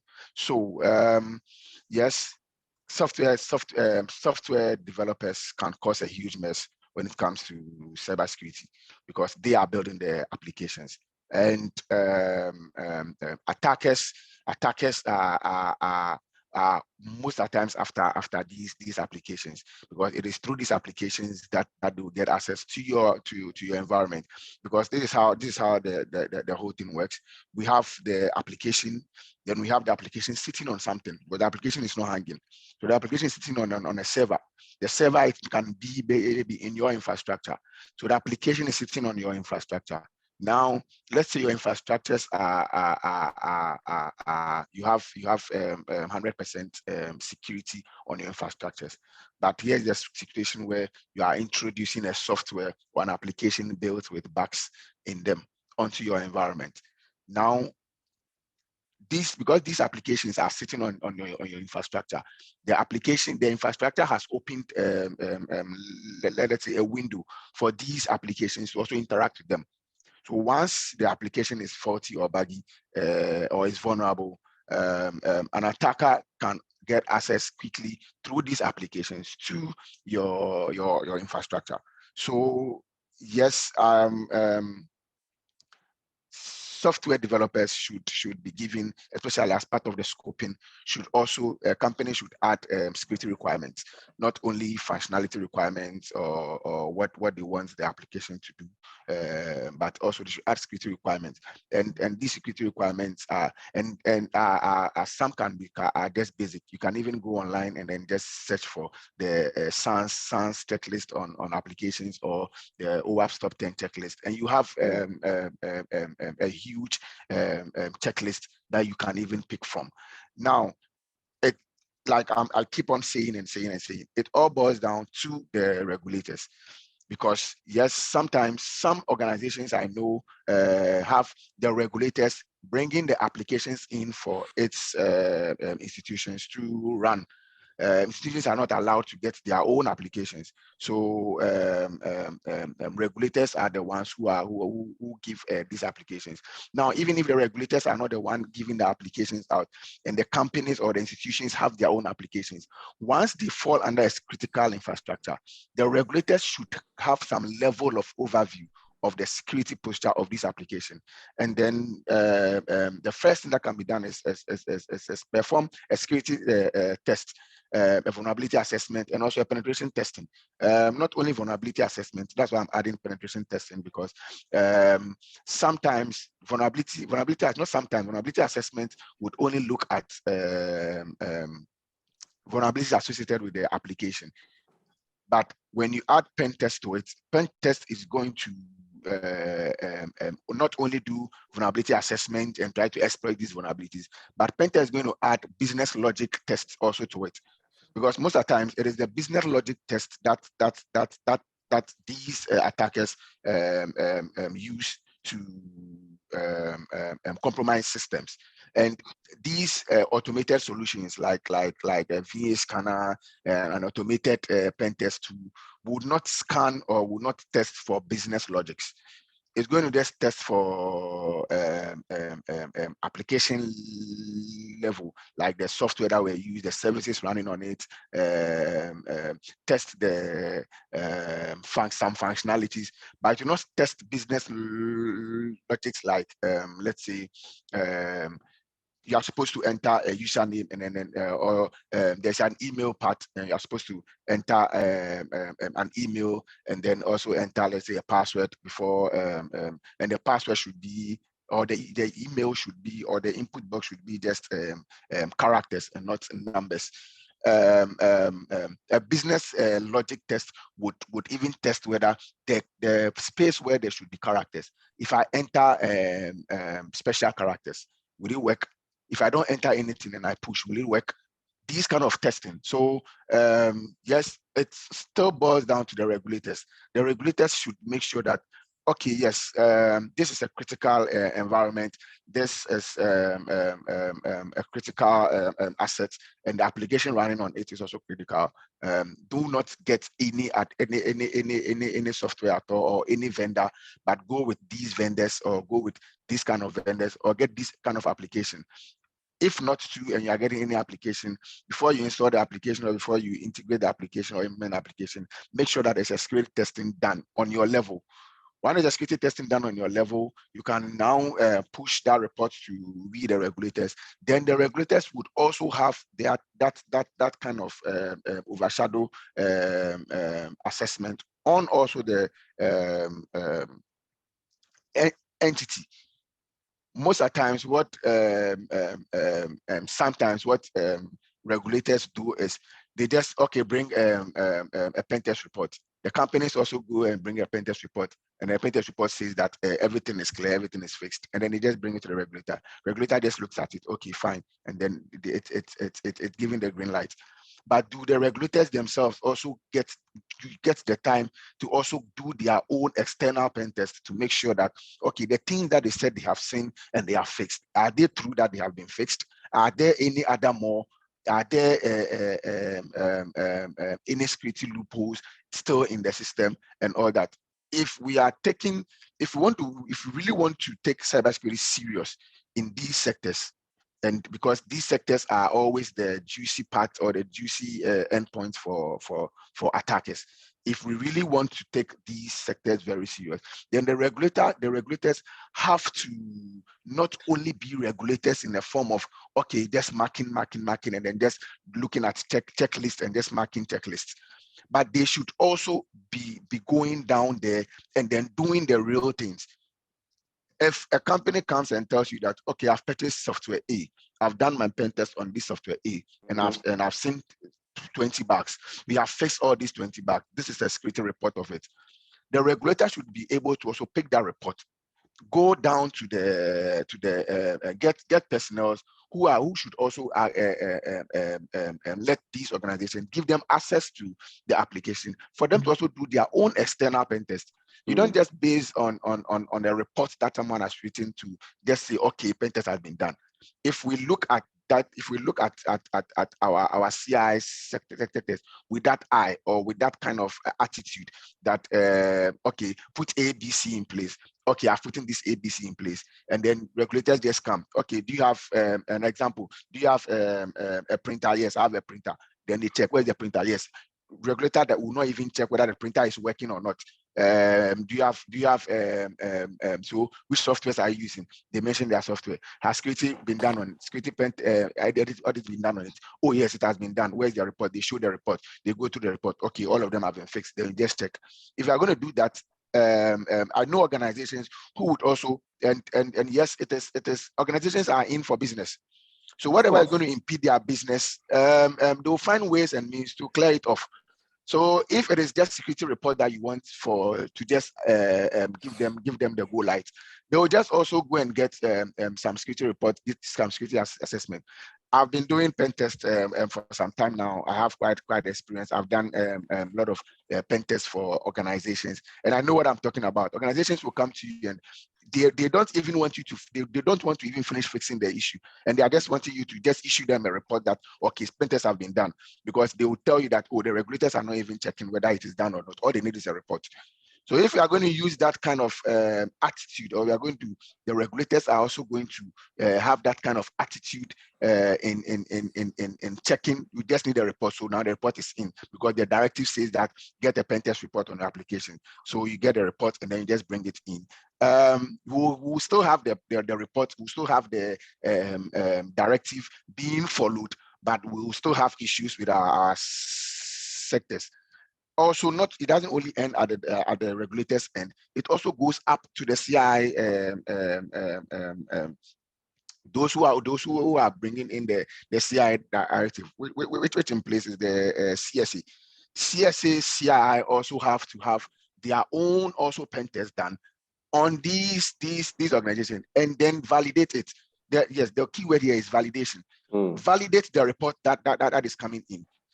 if we can do these 3 layers of validations, I think we can get some kind of sanity. If not, even though security cannot be 100%, and everybody can be hacked, at least we can get that kind of sanity in the environment.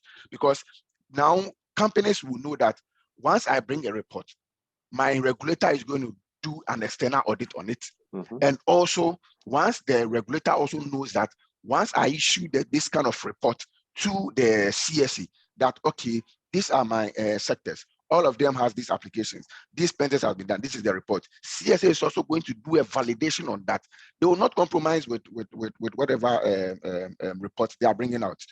I think these are some of the things I can say. Awesome. Thank you so much, Nee, on that. Sanders, you want to add just something? But before that, Sanders, I want to also tell the participants that you can keep sending your questions over.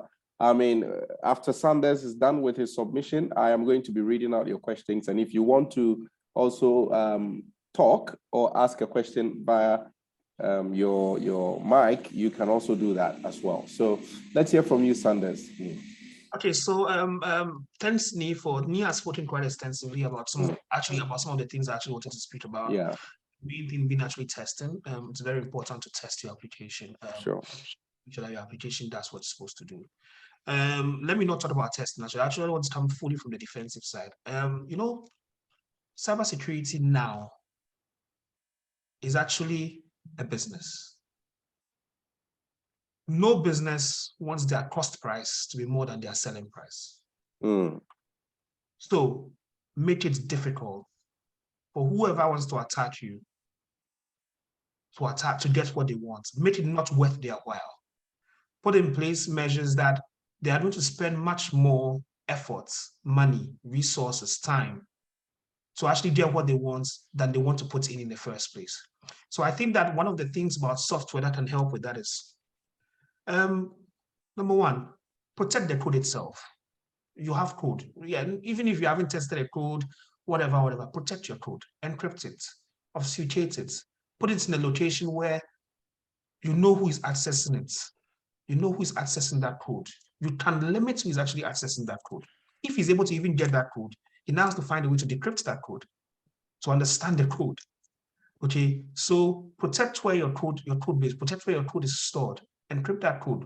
Make it difficult for them to actually be able to use that. I'm talking about organizations that make code, that produce software by themselves. That's one. Another thing that I've seen extensively with organizations that produce their own software is logging.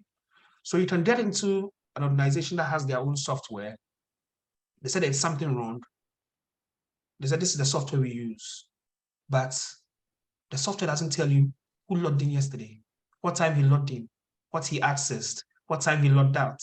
So a very important thing for software developers to take advantage of or to do, and I'm coming from the defensive side because I need information to be able to actually investigate your incident.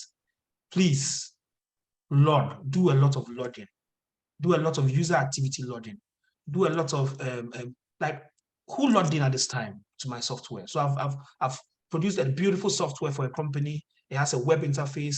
People can log in, people can add money, can remove money, can add users. I need to know who added who at what time. I need to know the person who actually added the other person, was the person actually authorized to do that. So there should be roles in that software. There should be admins, there should be normal users, there should be the software itself should be segmented amongst the functions that the people are supposed to do. So there should be some sort of role-based access control in the software. Okay, then log whatever everybody is doing. And so from protecting your code to encryption to logging. The next one for me is patching. So people are developing softwares with components that have not been patched. Patch your components. If it's going to sit on a web server, patch it. Patch your Apache. Patch. It's very, very important to patch the components. If you are calling the component, make sure that you are using the most up-to-date version of that component. And the one that I've seen extensively in other organizations is separating UAT from production. So separate where you're actually building your code and testing your code from where customers are actually accessing the software. Okay, because During the build process, during the testing process, there might be mistakes. Do not let your customers access the software with those vulnerabilities and mistakes. Okay? Separate your testing environment, your testing environment, your creation environment from your production environment, because that really helps. That goes a long way, because you can put in place the proper controls around this production, around this separate environments. So for me, I think that this is all I need to add. I think Neil has touched a lot on testing as well. So this is all I need to add. Awesome. Thank you so much, Sanders. Right. So now we want to hear from you, our participants. You may have a question. So I have seen a couple of that here. I'm going to read that out to you. The first person says, how can IT personnel prove with evidence the impact of cyber attack with, that is including cost breakdown and so on and so forth, in order to argue their way out for management to invest in securing their CIIs? So that's a question coming. I don't know who wants to take that, Sanders or Nee, who wants to take that? There's a similar question actually down there. So yeah. As a security operation, somebody who has managed a security operations center before and has had to go and then ask for resources, ask for tools. This is a question I get asked every day. Like this was actually part of my work for so many years. How can you make management aware? See, there is nothing new that is happening. A lot of these cyber attacks have actually hit organizations in the past. Know how to tell your story, okay? Know how to sit in front of somebody and tell a story. Let me give a sort of an example. So, let me give a proverb first. It's a sort of a proverb. They're saying that when somebody's house is burning, what do? You put water by your, when somebody's house is burning, you put water by yours. When somebody's beard is burning, you put water by yours. Yes. Yeah. You can always find examples. Find examples, and there are examples everywhere. And a lot of these examples also are associated with cost. One thing people do not actually understand is that cost is not always money that has been stolen. Time is money. If your system is down for 30 minutes, how much are you losing? So I'll give an example. For a bank, if you know that your ATMs in Accra give you $1 million a day, you can quantify to management that if a cyber attack hits our ATM and we are offline for 3 days, we've lost $3 million. Bring it down to what pains management. Don't just go and tell management we'll lose money. No. Quantify it in a way that you know will hurt the business. Let the business understand that there's this risk I'm quantifying is going to hurt us in this specific way. Don't build a pie in the sky. No. Most business people I've met, most of the people who manage business are very practical people. Show me the money. Show me the money. Show me where it is going. Show me if I'll make a loss. If I'm not going to make a loss from here, why should I even bother? And another thing too is that the control should not exceed the risk. So you are telling the business person that, oh, let's do this, we're going to lose $3 million. And the control you are bringing is going to cost $10 million. The business person will tell you that, no, forget it. I don't care, let me lose that $3 million. So the control should match the risk. The control should not exceed the risk, because the business understands money, understands services, understands customers, puts the impact into the language that your business understands. Maybe your business does not serve customers. So if you go and put the impact into quantify it in customers, your business will now tell you, forget it. Quantify it in the way that the business will understand. So that is for me a way to respond to that. Yeah. Okay. So I think Sanders have even said it all. It's about knowing the risk that is involved in your organization, and then quantifying that risk when it comes to an attack to your management would help you get their buy-in. Because if like example is if let's say the risk is associated with, let's say, let's say you're a financial institution, and then your core banking application, and then you think that, okay, if an attack, if your core banking application is not protected, and someone should attack it or get access to it, the business can lose this X amount of money. If you are able to get that quantifying, or that amount to quantify, and not just say that, oh, okay, when we are hit, we can lose money. Losing money can be 5 cedis, 10 cedis, 20 cedis. But if you are able to quantify it and tell them that you can lose this X amount of money, business owners, excuse me to say, are not fools. Business owners are not, it's not that they don't want to invest into the cybersecurity stuff, or they want to invest into, they will not invest into something that they don't think they're going to gain any returns from.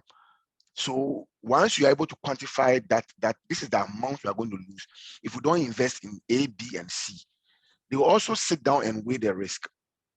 Okay, so if I don't push this X amount into getting kind of controls put in place, and I am hit, where it's likely that I can be hit, this is the amount I'm going to lose. Nobody will tell them that they should even listen to you and give you the budget you are looking for. But most of times, what we the professionals, or we the people working, what we fail to do is we fail to even explain. We can't even explain ourselves or defend the controls or the budgets that we have sent. We can't even defend it ourselves. Business owners will not take you serious, because nobody is there to just pushing money into things. Oh, okay, there's cybersecurity, you can be hacked. So you go and you tell them that, okay, we need $10,000 to buy controls and stuff, without telling them anything. There's no defending. You can't defend even what you need that budget for. The tools. What are the tools going to do?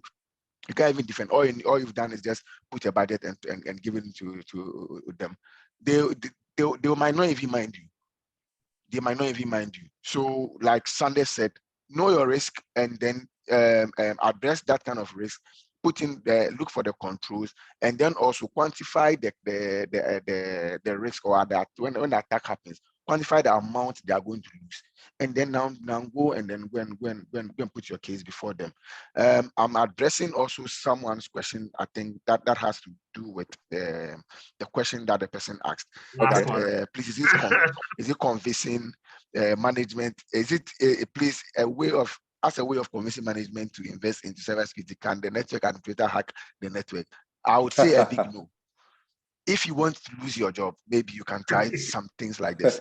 But I would say, have you thought about it? Have you thought about it that, okay, you are trying to prove a point? Yes, yes, it's quite legitimate. You're trying to prove a point. But what if you try to prove a point and then you bring the system down? Whereby you don't even have controls in place to even restore the system back. Have you thought about the issues it's going to bring?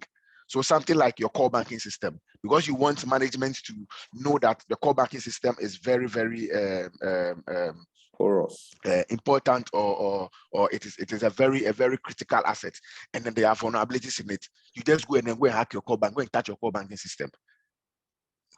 Like, even a pen tester in the banking infrastructure who have been paid to do pen testing don't even go about pen testing core banking application to tell management that it is porous. No. So you don't go and hack into systems and then to generate a report and then tell management that you okay, so I did this and you did this. You will get fired. You will lose your job. Even be arrested if possible. Yes, because once you do that, you don't have permission. And I always tell the students I teach when I'm taking them through the pen testing methodology that authorization is key. Authorization is key. Even if you have been employed, and an example, even if let's say you have been employed as a pen tester in an organization, or let me use the banking industry, in a financial industry, or in a bank, your job role is that you are a pen tester or you are a red teamer. You don't even go about pen testing everything. Before you touch any system, you need to get authorization. So you need authorization before you even touch anything. So there's no need, you can do your risk assessment without hacking into anything. Exactly. Just make sure that you do your risk assessment. Once you're a cybersecurity person and you think you have been employed as a cybersecurity person, you should know your environment. You should know how to organize a risk assessment. So do a risk assessment, get your risk appetite, get your risk assessment done. Now put values to whatever you want to prepare to management. So this is the risks that we I think it's in the environment. These are the controls that I think should be put in place. This is the amount for the controls. Now, without these controls, these are the amounts that we are going to lose if someone should breach or someone should do A, B, and C. Well structured, and I don't think any management would lose this. Looking at it, like Sandra said, it's cost price and selling price. And he thinks that the money he's going to invest into fixing an issue is, let's say, $10,000, and the money he's going to lose if he does not invest in this thing is like $50,000. You think the business owner would say that, okay, no, I don't have the $10,000. Let the person come and have the $50,000 and go? No. He would look at whatever it is to even if it means they even borrowing money to, because let's say the company's whole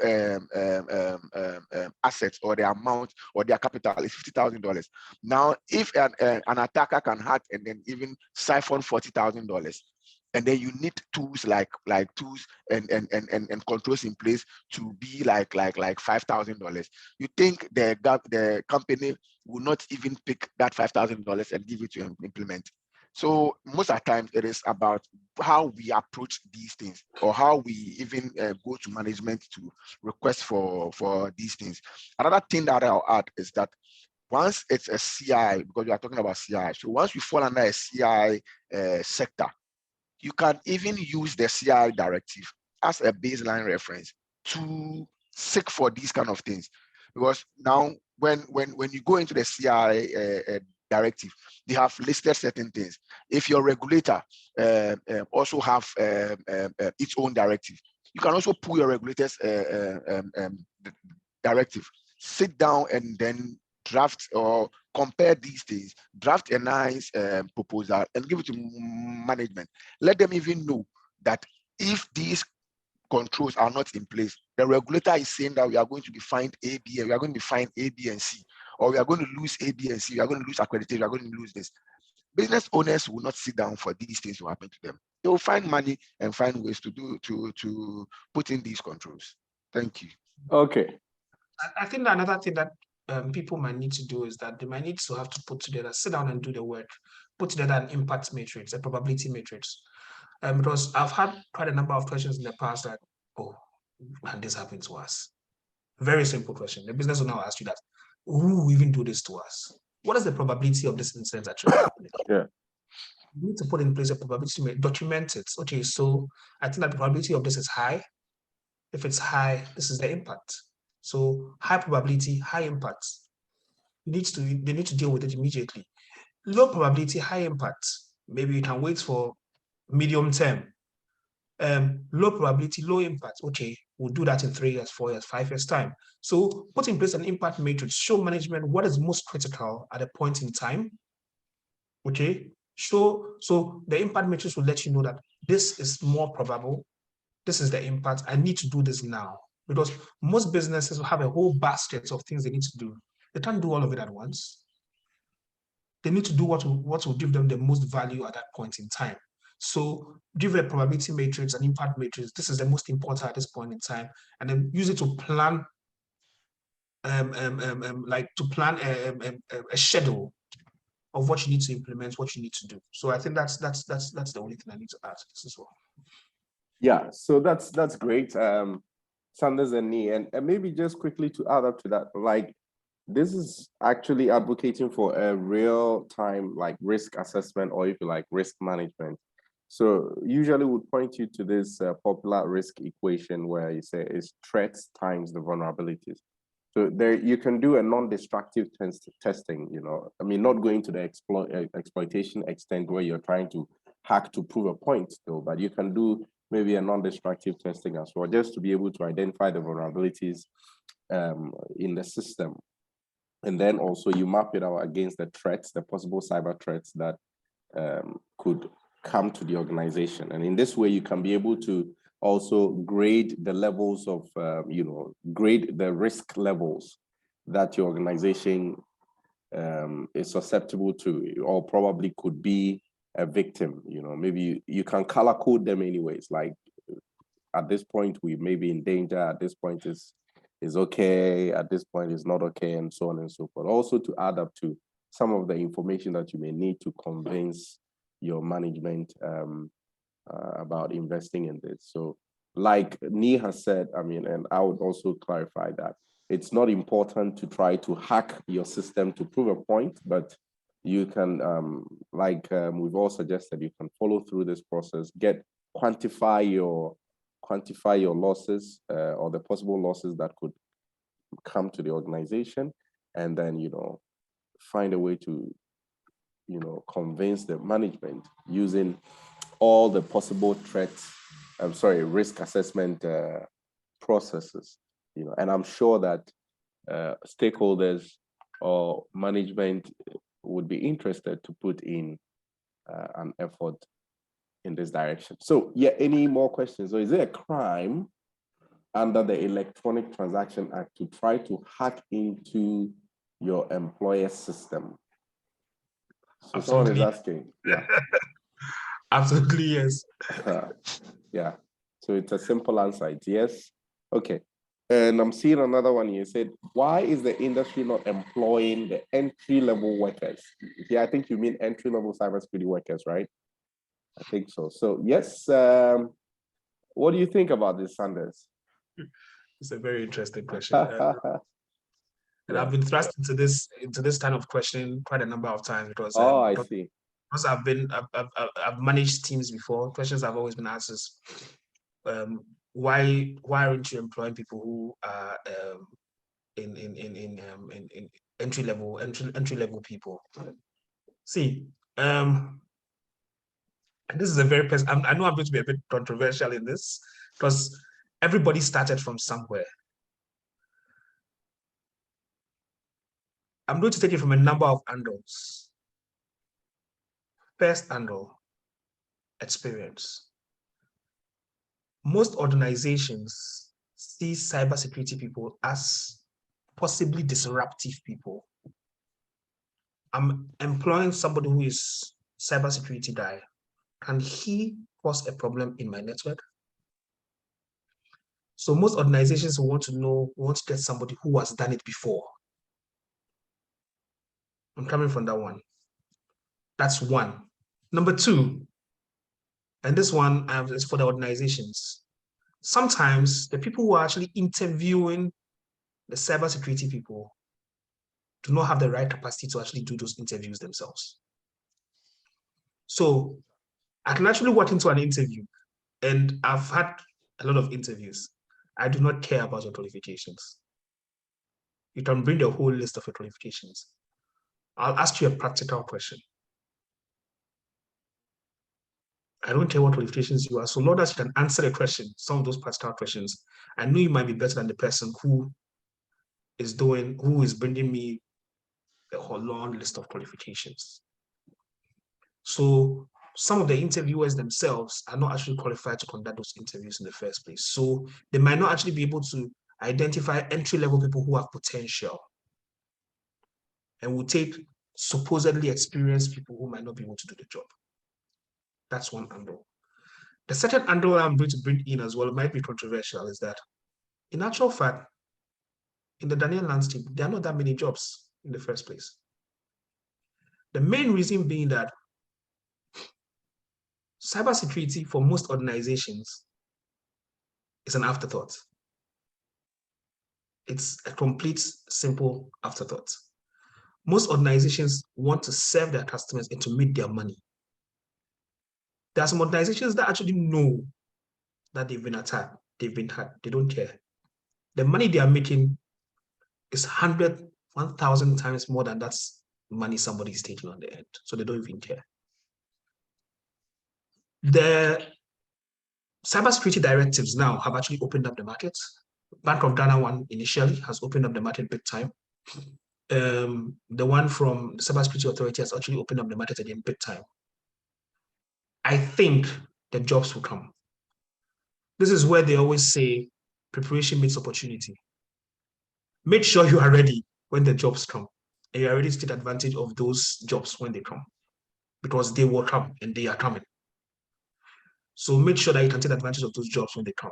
Do not sit on your, sorry to use this word, do not sit on your ass and think that when you get one qualification, that is it. No. Practice, learn. And one of the best places I've seen to learn is YouTube. Everything is there. Go and learn. So that when you're asked the questions, you can answer, you can provide the right answers. Okay? So that when those opportunities come, you can actually take advantage of them. But right now, I think the biggest thing is that the jobs are actually not there. And some people are actually making, you see, some people are actually making their jobs for themselves, in the sense that there are some people who have actually come from nowhere into the cybersecurity industry because they've made a lot of noise. People are getting to know them just because of how active they are online, on YouTube, on LinkedIn, on whatever, gets noticed. And I think this one does not even have to do with cybersecurity alone. It has to do with everything. Try and get yourself noticed. Try and get yourself noticed. There are a lot of cybersecurity people in Ghana who do not have name in the simple balance of everybody knows them, but they have name in the circle. He's sitting in his house, when something happens, somebody will just pick up a phone and call him, because they've seen where he talks, what he talks about, how he talks about it, and he shows the capacity to be able to do the job when the job is there. So put yourself out there. And I've actually in some jobs that I've had to hire, I've actually gone online and actually solicited, gone to one person directly and said, are you interested in this job? Not because I know the person, but because I've seen what the person is talking about online. I've seen what the person is posting online. I've seen forums the person is talking in, and I know that, yes, this person has the capacity to do the job that I'm doing, that I want him to do. Okay, so put yourself out there in the first place. That one helps. Yeah. Okay, Thank you so much, Sanders. Yeah. So to add up to Sanders, what Sanders said clearly, it's just on point. The part where he said sometimes organizations don't even know what they are even looking for, or the people who even come to interview these cybersecurity entry-level positions don't even know what actually they are really looking for. It's true, and that also brings that kind of issue, because you even see a post where it's an entry level, you see that it's an entry level job, and look at the qualifications they're asking for, and they're asking for a whole lot of certifications, which does not, because entry level should be entry level. But the issue is not, like I said, the problem comes from, like Sanders said, excuse me, the problem comes from, let's say, HR or whoever was giving the job requirements to HR to post out there, because and that is making entry level work very difficult for the entry level people to fill in. So you see an entry level work, and because there's no work, especially, and the more reason is because there's no job available, or the vacancies are not available. So entry level work, and then you see certifications like let's say CEH, OSCP, CISA, CISM, and this is supposed to be an entry level work, but you see all these certifications. Where is the entry level here? And you still get people applying as, yes, they have these certifications and they're applying as entry level. So it is now making even the environment become certification based and not skill based. Yeah. So people are now going and running toward the certifications without even building their skill. And like Sanders said, if I'm given opportunity to be on an interview panel, I'm going to look at the skill and not the certification as too much, especially when it comes to entry level. Because entry level is supposed to be entry level without much experience, or without these big certifications. What can you do? Do you have the skill? Do you have the basic skill that you can use, or you can build upon that should be the entry level requirement. But yes, like Sanders rightly said, there's no job. One, the people who are really trying to also recruit don't even know what they are even looking for, and it happens because cybersecurity was not part of the organization. Now, let's say a directive is pushing them to now employ cybersecurity professionals. The next thing they do is just go online and then go and Google around cybersecurity professional certifications. And then they get a certification and then they come and put it in an entry level requirement. Okay, we are looking for an entry level staff with OSCP, CISA, CISM, and then we'll be mentioning all these certifications, which is not helping. Another thing that I would like to address is also that you, the person saying that you are an entry level. How entry level are you? Because sometimes people would say, yes, we are applying for an entry level. Entry level, you don't need to have any certifications. Or sometimes they will even come with, okay, so I can do this, I can do that, I can do that. And you just, in the interview, ask simple questions and they are not able to even answer. Because it's an entry level, I don't know if they are not expecting that question to be asked to them entry level, so they just bring you in and then you are working. No, like Sanders said again, rightfully said, get noticed, get out there, get your hands dirty on certain things, so that when the opportunity comes or you are given the opportunity, you'll be able to prove that, yes, I can do A, B, and C. I have had the opportunity to see people without certifications, but with skill, get employed. And then after they get employed, they wrote the certifications. My former madam, for instance, when he was my madam, kept saying one thing and then kept telling me one thing. Who is Madam Audrey?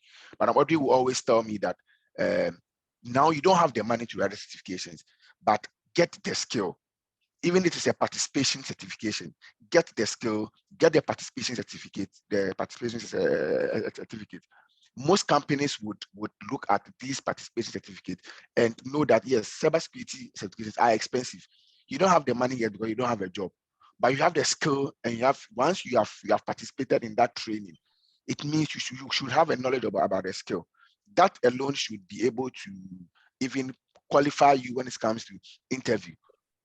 Sometimes you might even go to the interview and questions that will be asked, you are even, let's say, far advanced more than a question, even though you don't have the certification. With people and you'll be competing with people with big certifications, and they have just focused on writing certifications and not the skill. So it's a two-way thing. As the companies are doing their part, you also, as the entry-level staff or that are looking for the work, also make sure that you are also upping your skill and getting your hands dirty, and so that when the opportunity comes, the opportunity is time to meet up with your skill, and you'll not be found wanting. And yes, the Bank of Ghana directive has opened more job roles in the financial industry, because right now all the financial industries are recruiting. So the CI directive would also be doing same. The Cybersecurity Authorities Directive will also be doing same. So there will be much more room now for cybersecurity professionals. Now the question is, are you ready? It's not about the certification. Are you ready when it comes to skills? Because some companies will go after certifications, but I know serious companies will go after the skill. Yes. Yeah. So I just wanted to add something. I'm going to be a bit controversial here. It's actually a catch-22 situation where most companies are hiring based upon certification. So you have the certification, you get in, you don't have the skill. It will take a while. You will get found out eventually. So I think that, and I'm saying this because, you have to put yourself a bit in the shoes of whoever it's us.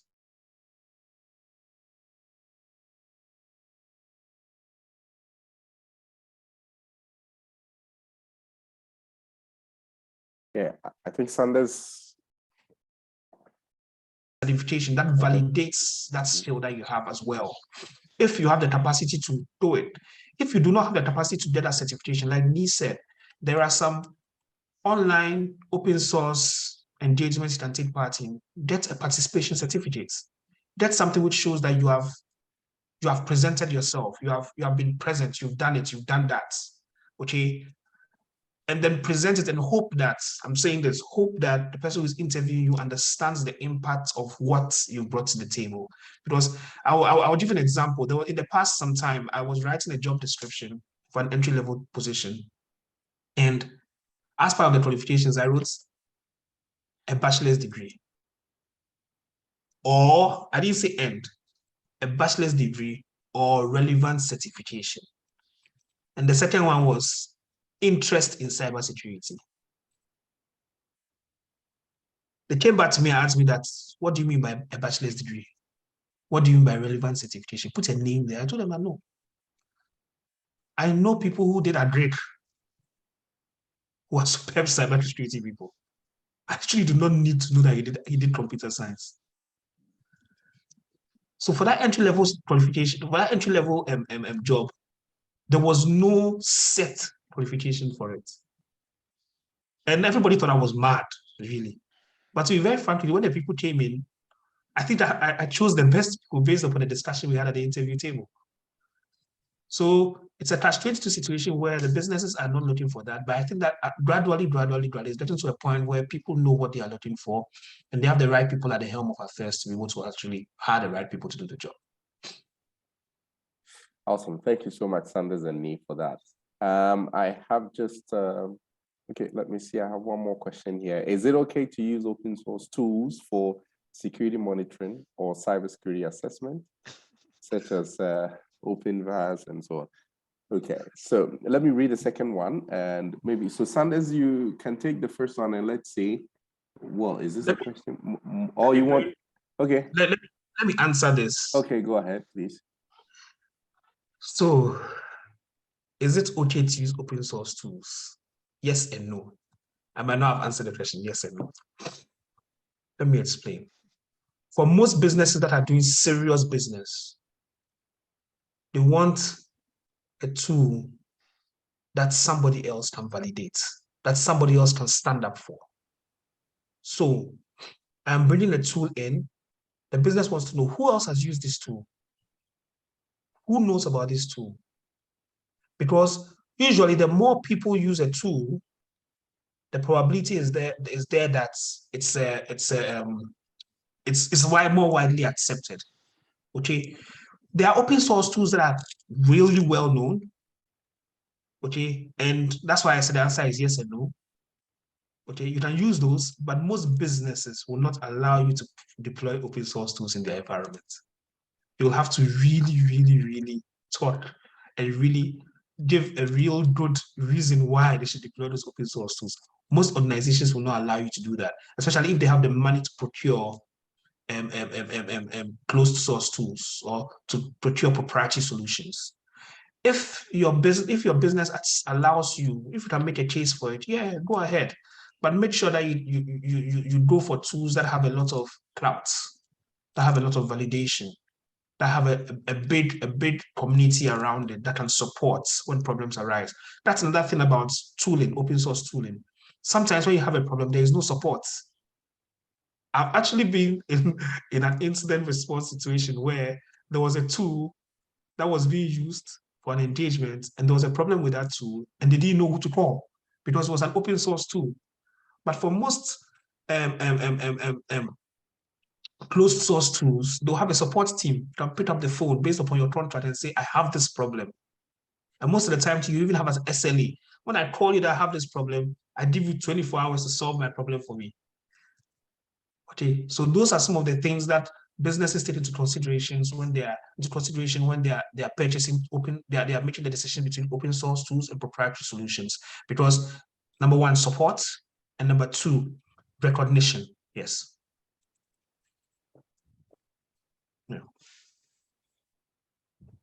Yeah, thank you very much, Sanders, for that. I'm not talking anything about this. Okay, but so if you are really asking me to answer, I'll tell you that unless Sanders answer this. Awesome. Okay, good. So I see Odro. It says, "Can I ask a question and add?" Okay, I think this has been all right. Let's see. I just wanted to ask a quick question, and you know what? Most of my questions have been answered by these two nice gentlemen already. So Okay. I think is one thing I wanted to find out. So there's all these things going on. You've said a lot about how the industry is changing in Ghana, and the Bank of Ghana has put new directives, and CSA has put new directives for the CIIs and all that.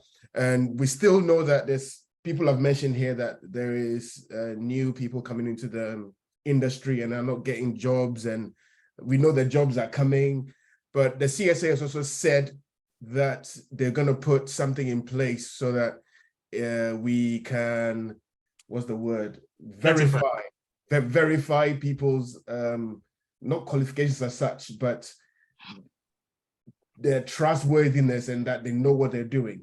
Now, seeing as you fine gentlemen, and you're well known in the industry in Ghana and around the world, if I should say, you're well known, right? Are you doing anything to help these guys that are coming up to not just to know what to do, but to basically to understand that what cybersecurity is about? It's not just the defensive aspect or the attacking aspect, but to know that this is your role as a cybersecurity person is to be like a stand between the company and the outside world. So I'm talking too much. Basically, what are you doing in your private lives to help these guys out? And I'm only targeting you two because you're the two big men here, right? There's the lives of the guys that there's a lot of guys out there that I know do cybersecurity, including what's his name, the CSO for Stanbic, and yeah, there's a lot of guys. But what are you two doing to help these guys out? Let me take this first, and I'm going to be actually blunt. I haven't done a lot in the industry as to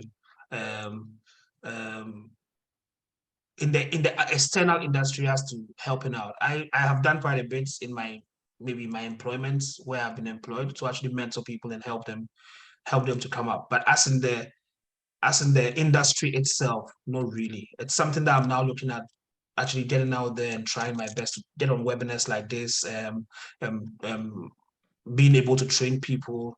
And if you have anything at all, because you're also quite well known. If you have anything that is there, I'm happy to jump on board at any time to help to help do this. But I think that another thing, and I'm not holding brief for the CSA or for any of the institutions that are mandated to regulate this industry, data protection, CSA, National Communication Authority. I think that there is a lot that these bodies too could do to actually help as well.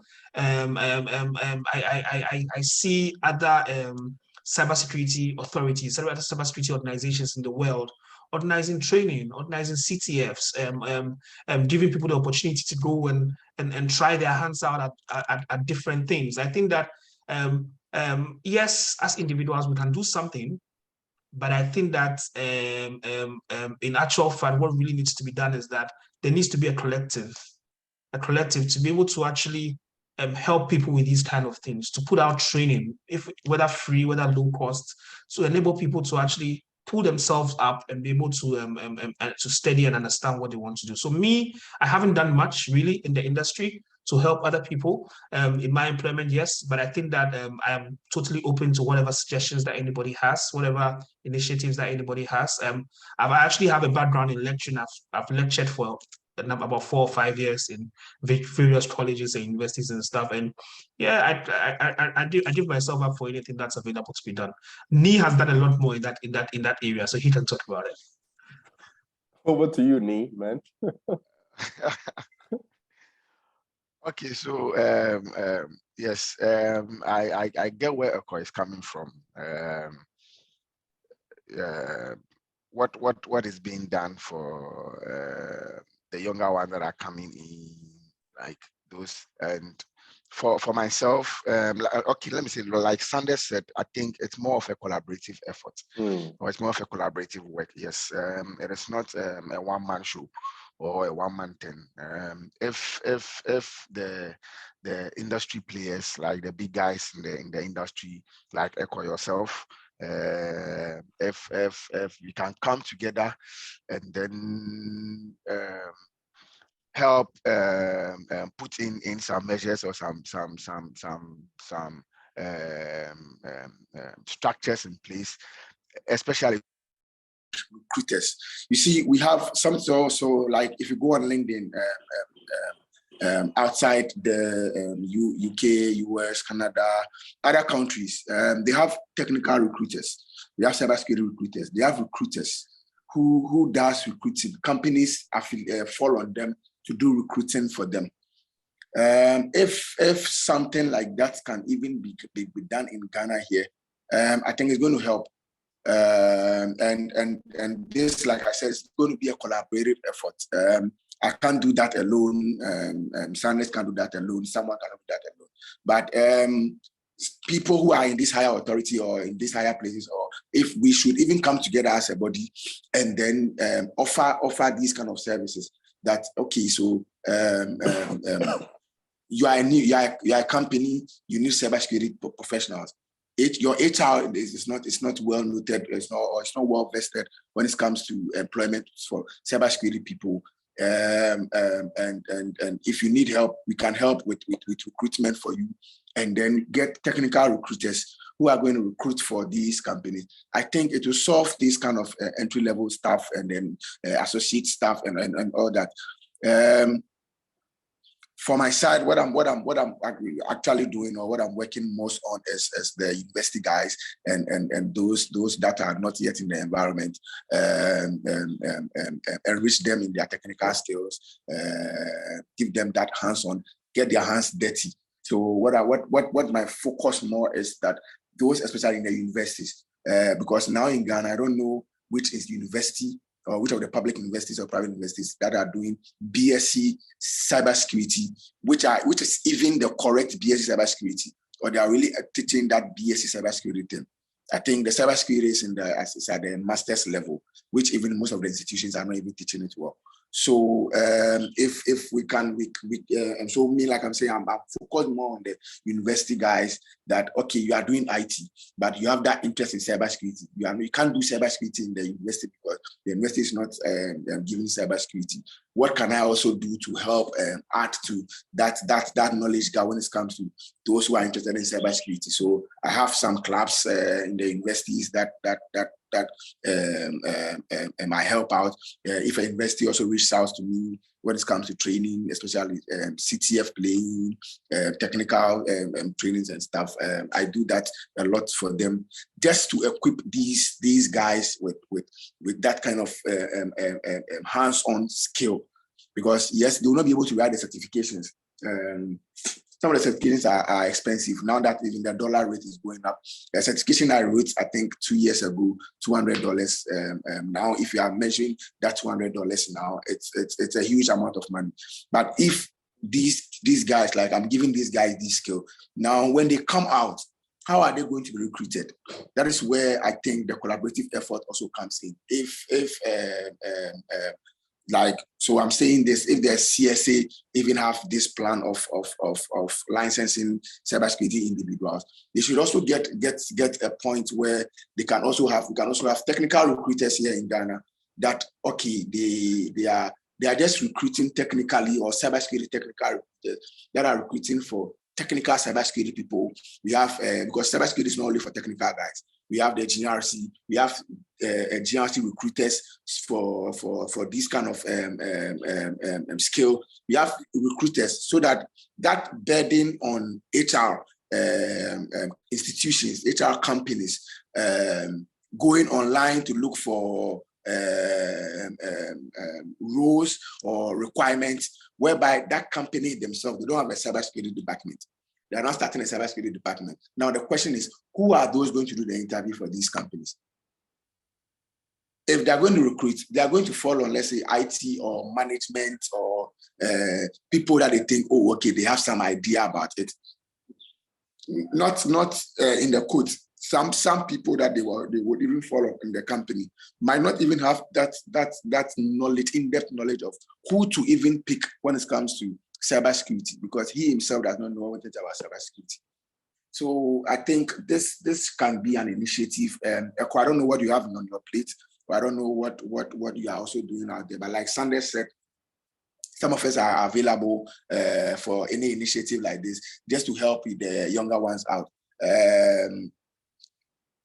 For instance, myself, if I hear of any rule, or because yes, I'm in the industry already, so I get these kind of rules that, okay, so we are looking for this person. Can you recommend someone? I'm going to recommend somebody that, let's say, I have trained, or somebody I have mentored that I know can do the work, or can do what actually is there to be done. So if we can have this kind of initiative where companies are going to fall on some of the industry players when it comes to recruitment, that, okay, please recruit these people for us. And then also the technical recruiters will not be biased enough to just put in their people, but also make sure that they open it up to the public, or they open it up and then get correct people, or they get CVs coming in, or get people applying to it, and then giving everybody that chance. I think it would also help. Echo, over to you if you have anything to add. Can I just add, Echo and Emma, can I just add something as well? There's a lot of resources online for people to actually learn as well. I've just pasted on the. Sorry, I'm more a blue team person. I've pasted online. I've pasted on the chat a number of what they call games, SOC games. So security operations games. These are games. Most of them are free, where you can actually go online, practice your skills, learn a bit more so as well. And these are they are basically gaming environments where you can see, and then in the concept of gaming, you can learn some of these skills, some of these concepts that you actually need, and some of these will also give you some participation certificates and stuff. Needs will be a bit more versed in those CTFs and engagements that happen across board, basically. But these are some gaming platforms that will allow you to actually go online, play with them, and then test your skills, and then also learn new things as well. Yeah, Echo. Yeah, go ahead. Yeah, I mean, well, I'm thinking maybe you want to talk about what you have on mind anyway, but I think not much. I mean, the guys have said most of the stuff. One of the things I was going to say is, if you're coming to the cybersecurity world, there's one thing that people need to think about. Where am I going? What am I going to do? Right. Good. And at the moment, if you look at the house, Sanders is on defensive side, Nee is more attacking side. Now, a lot of people come into the cybersecurity world thinking, I want to hack, and that's all they think about. But that is just one aspect of security. That's right. Now, if you look at Ghana as a country, we're now starting up. If you look at the number of attackers we need against the number of defenders, against the number of policy makers that we need, we actually need more people that are going to be doing auditing and policing. Yes. Right. Yes. Then you come to defensive, then attacking. When you're advanced country, that's when you attack.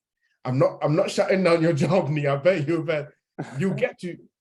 There's a bit of the attacking where you attack yourself to know where, to understand how the attackers would attack you, or what they could do to you. Yeah. Right. But if you look at Ghana as a country, you have to look at where the sale bit is coming in. What does Ghana need as a country right now? Right. You need more people to teach, more people to understand, like to audit the companies, the CIA companies, the banking industry, the healthcare industry, to make sure that they actually have put in the controls that that CSA has put in place. That's the very important thing. And I think Sanders mentioned this, and Nee mentioned this to that. The companies will just go and say, oh, I've done it. And they've just done a vulnerability test. That's what they've done. I've done my bit and that's it. But that's not exactly what the controls are. The controls have to be put in place, right? So that's where it starts from. Who is going to do that job, right? If you go in as a hacker, you might be able to do that job, but your forte is different from someone who's there to look at it and say, okay, you've done that, you've done that, you've done that. I'm not talking just from a pay point, but I'm talking from the experience point.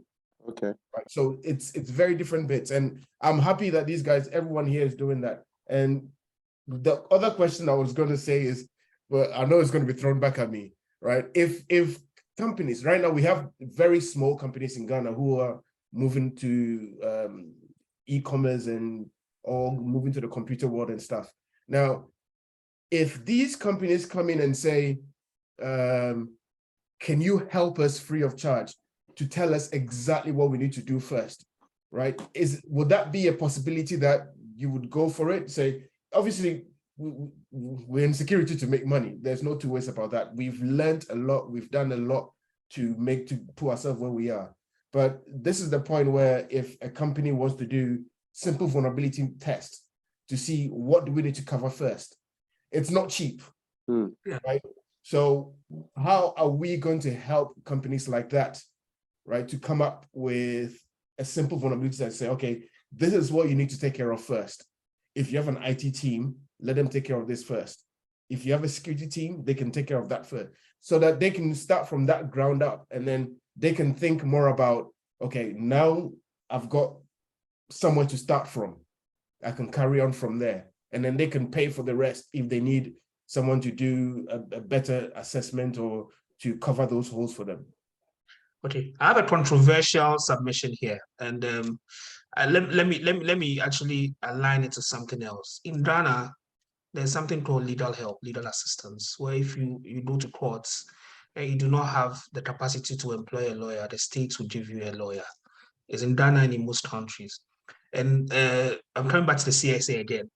I think that maybe the CSA has to make this service available to the organizations that they think should do this. Most organizations will be happy to do that. I've had friends contact me with small companies. Sanders, can you please help us with this? What do you think I need?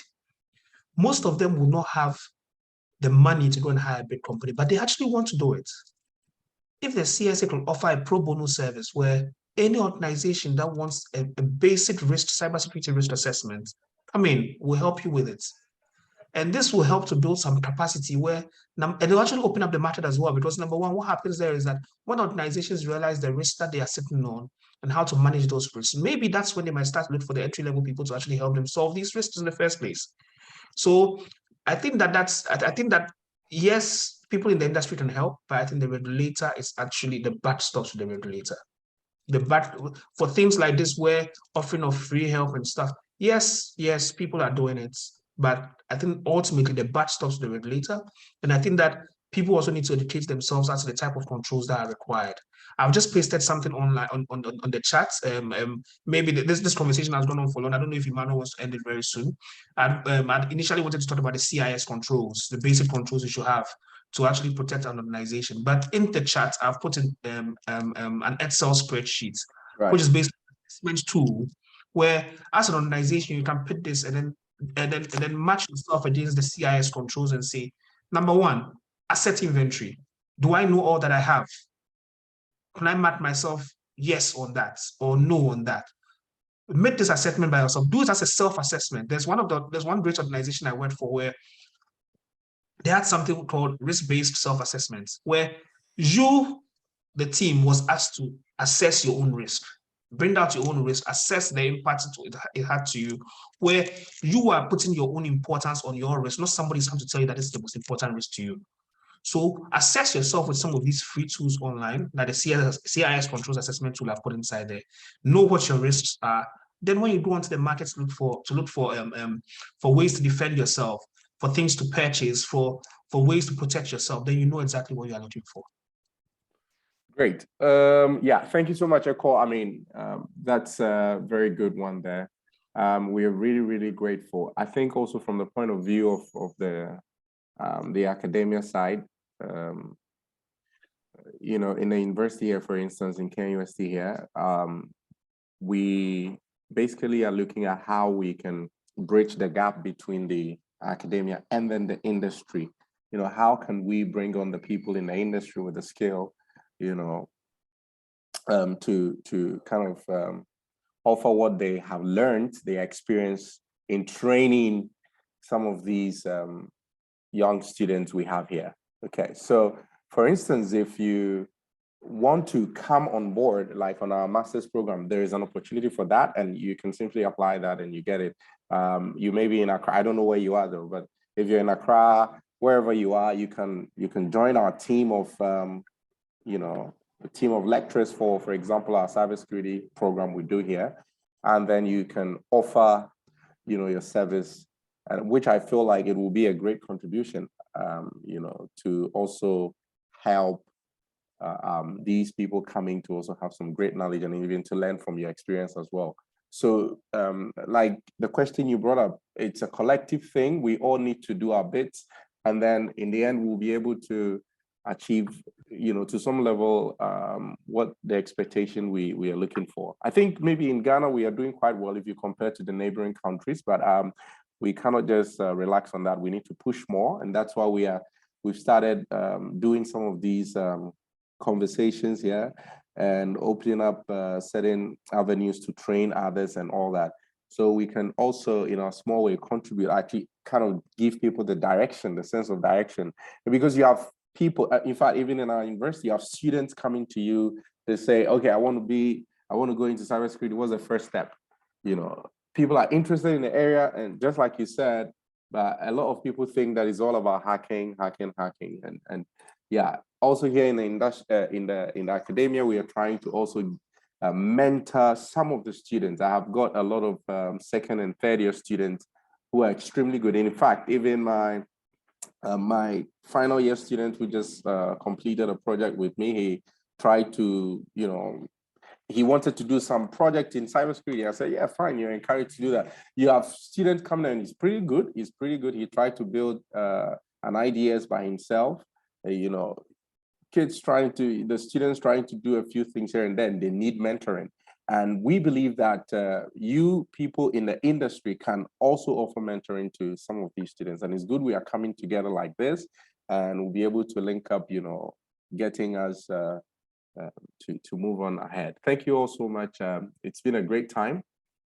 Sanders, I want to really thank you. Eric, amazing. Thank you so much. Echo came in, and I'm sure next time I'm going to put you on. Echo, are you in Accra? Hello, Echo. No, I'm not in Accra at the moment. Oh, but anyway, it doesn't matter. This is always online thing. So yeah, next time I'm going to bring you on board as well. Thank you all so much for joining. We are really, really grateful. I don't see questions coming in again though. Yeah, but we've shared quite a lot of information in the chat. I'm going to export the chat so that I will share. Those who registered have got their emails with me, and I can share all those everything here with them. Okay, I've seen 2 new messages. Let me see. Okay, sure. So thank you again.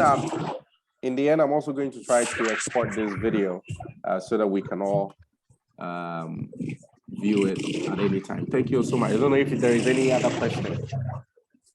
Yeah, I just wanted to say that anybody who wants to contact can contact me on LinkedIn. Sure. I put my LinkedIn the link to my LinkedIn on the chat there. Anybody who wants to contact me on LinkedIn, I'm open to having any discussion there. Yes. Yeah, and Nee as well. I think Nee put up his LinkedIn contact as well. So yeah, anytime. Yeah, and also you can contact me as well if you feel like you want to do something for the university. Okay, because currently we have people who want to give back to the university also from the US, who want to come here and try to do some stuff in cybersecurity. I mean, it's also open for us here. If you are in a country, you are skilled up in this area, you want to give back to the university, we are also open. You can contact me. I'm going to put up my email here. So, Emmanuel, I see somebody pasting it that maybe I can say literally spamming the chat, asking a question about what are the various skills? Oh, there. So yeah, sure. I'll answer this, and this has come up for a lot of times, and this is what I'll answer, and I'll answer it from the bottom of my heart. I'm taking it 2 ways: one to do with personality, and the second one to do with skill. Personality, I think, to be a good cybersecurity person, and I'm defensive biased, so maybe I might be saying this a bit on the defensive side. Be very inquisitive. be ready to be the type of person who always asks the next question. And so what? And then what? And then that. Because you get to a point where don't just get the first answer and then stop. No, you need to probe. You need to be somebody who is inquisitive and can probe. The second thing I will say is that, and this is what I've discovered throughout my career, 2 skills that if you have, makes it very easy to get into technical cybersecurity. 1, system admin experience. If you have sysadmin experience, it's quite easy. 2, networking experience or networking knowledge or education. For me, these 2, system admin educational experience and networking admin experience. The reason being that when you actually go and sit behind the console and you are receiving those alerts, that is when that kind of experience comes out.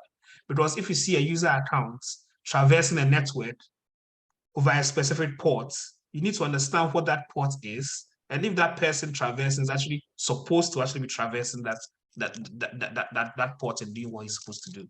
So I think that sysadmin experience, networking, and personality-wise, you should be very inquisitive, very extremely inquisitive to probe and probe and probe and ask the right questions. So for me, I think these are the main things here. Okay. Thank you, Sanders. Nee, you have something to add? Okay, thank you all so much. So we're going to end here.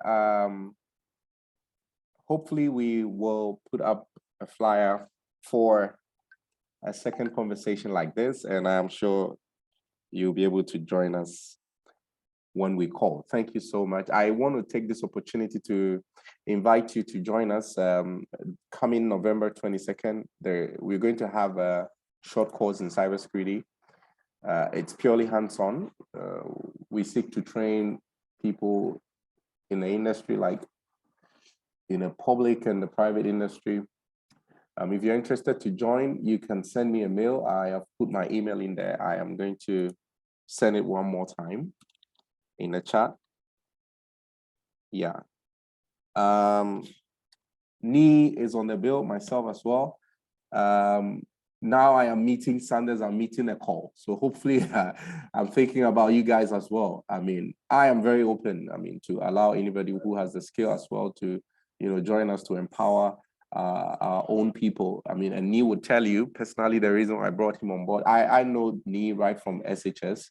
So yeah, I felt like, yeah, what can we do to also contribute to this whole our paradigm of cybersecurity, to contribute to helping people and building capacity in our country. So we started this in 2021, and so far we've had about 120 people trained, and we believe that in this session in November, we're going to have more people come over.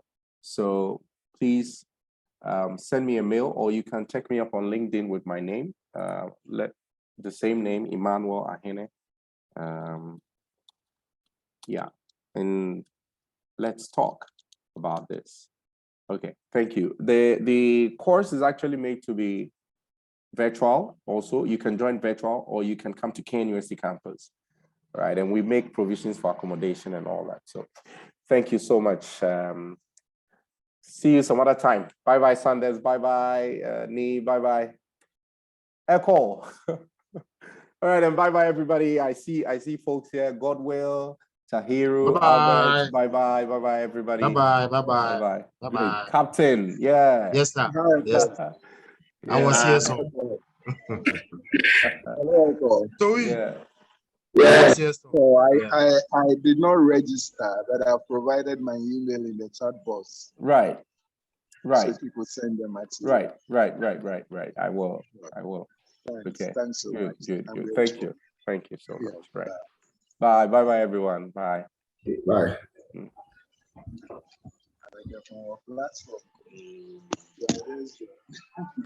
it was very interesting. So I see the Institute of ICT Professionals.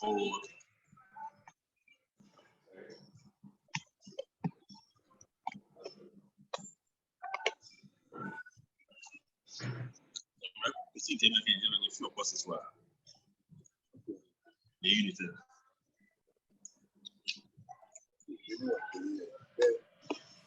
we didn't really have any.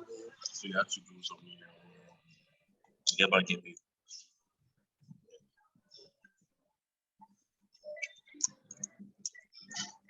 What do you mean? How are you telling me?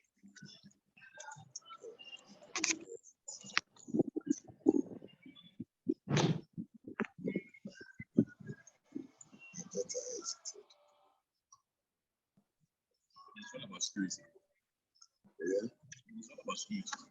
Yeah.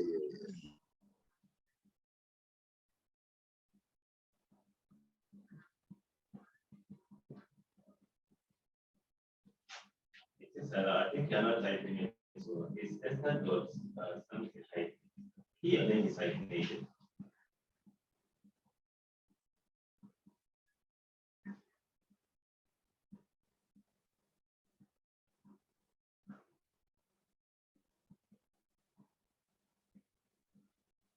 ST dot scheme dot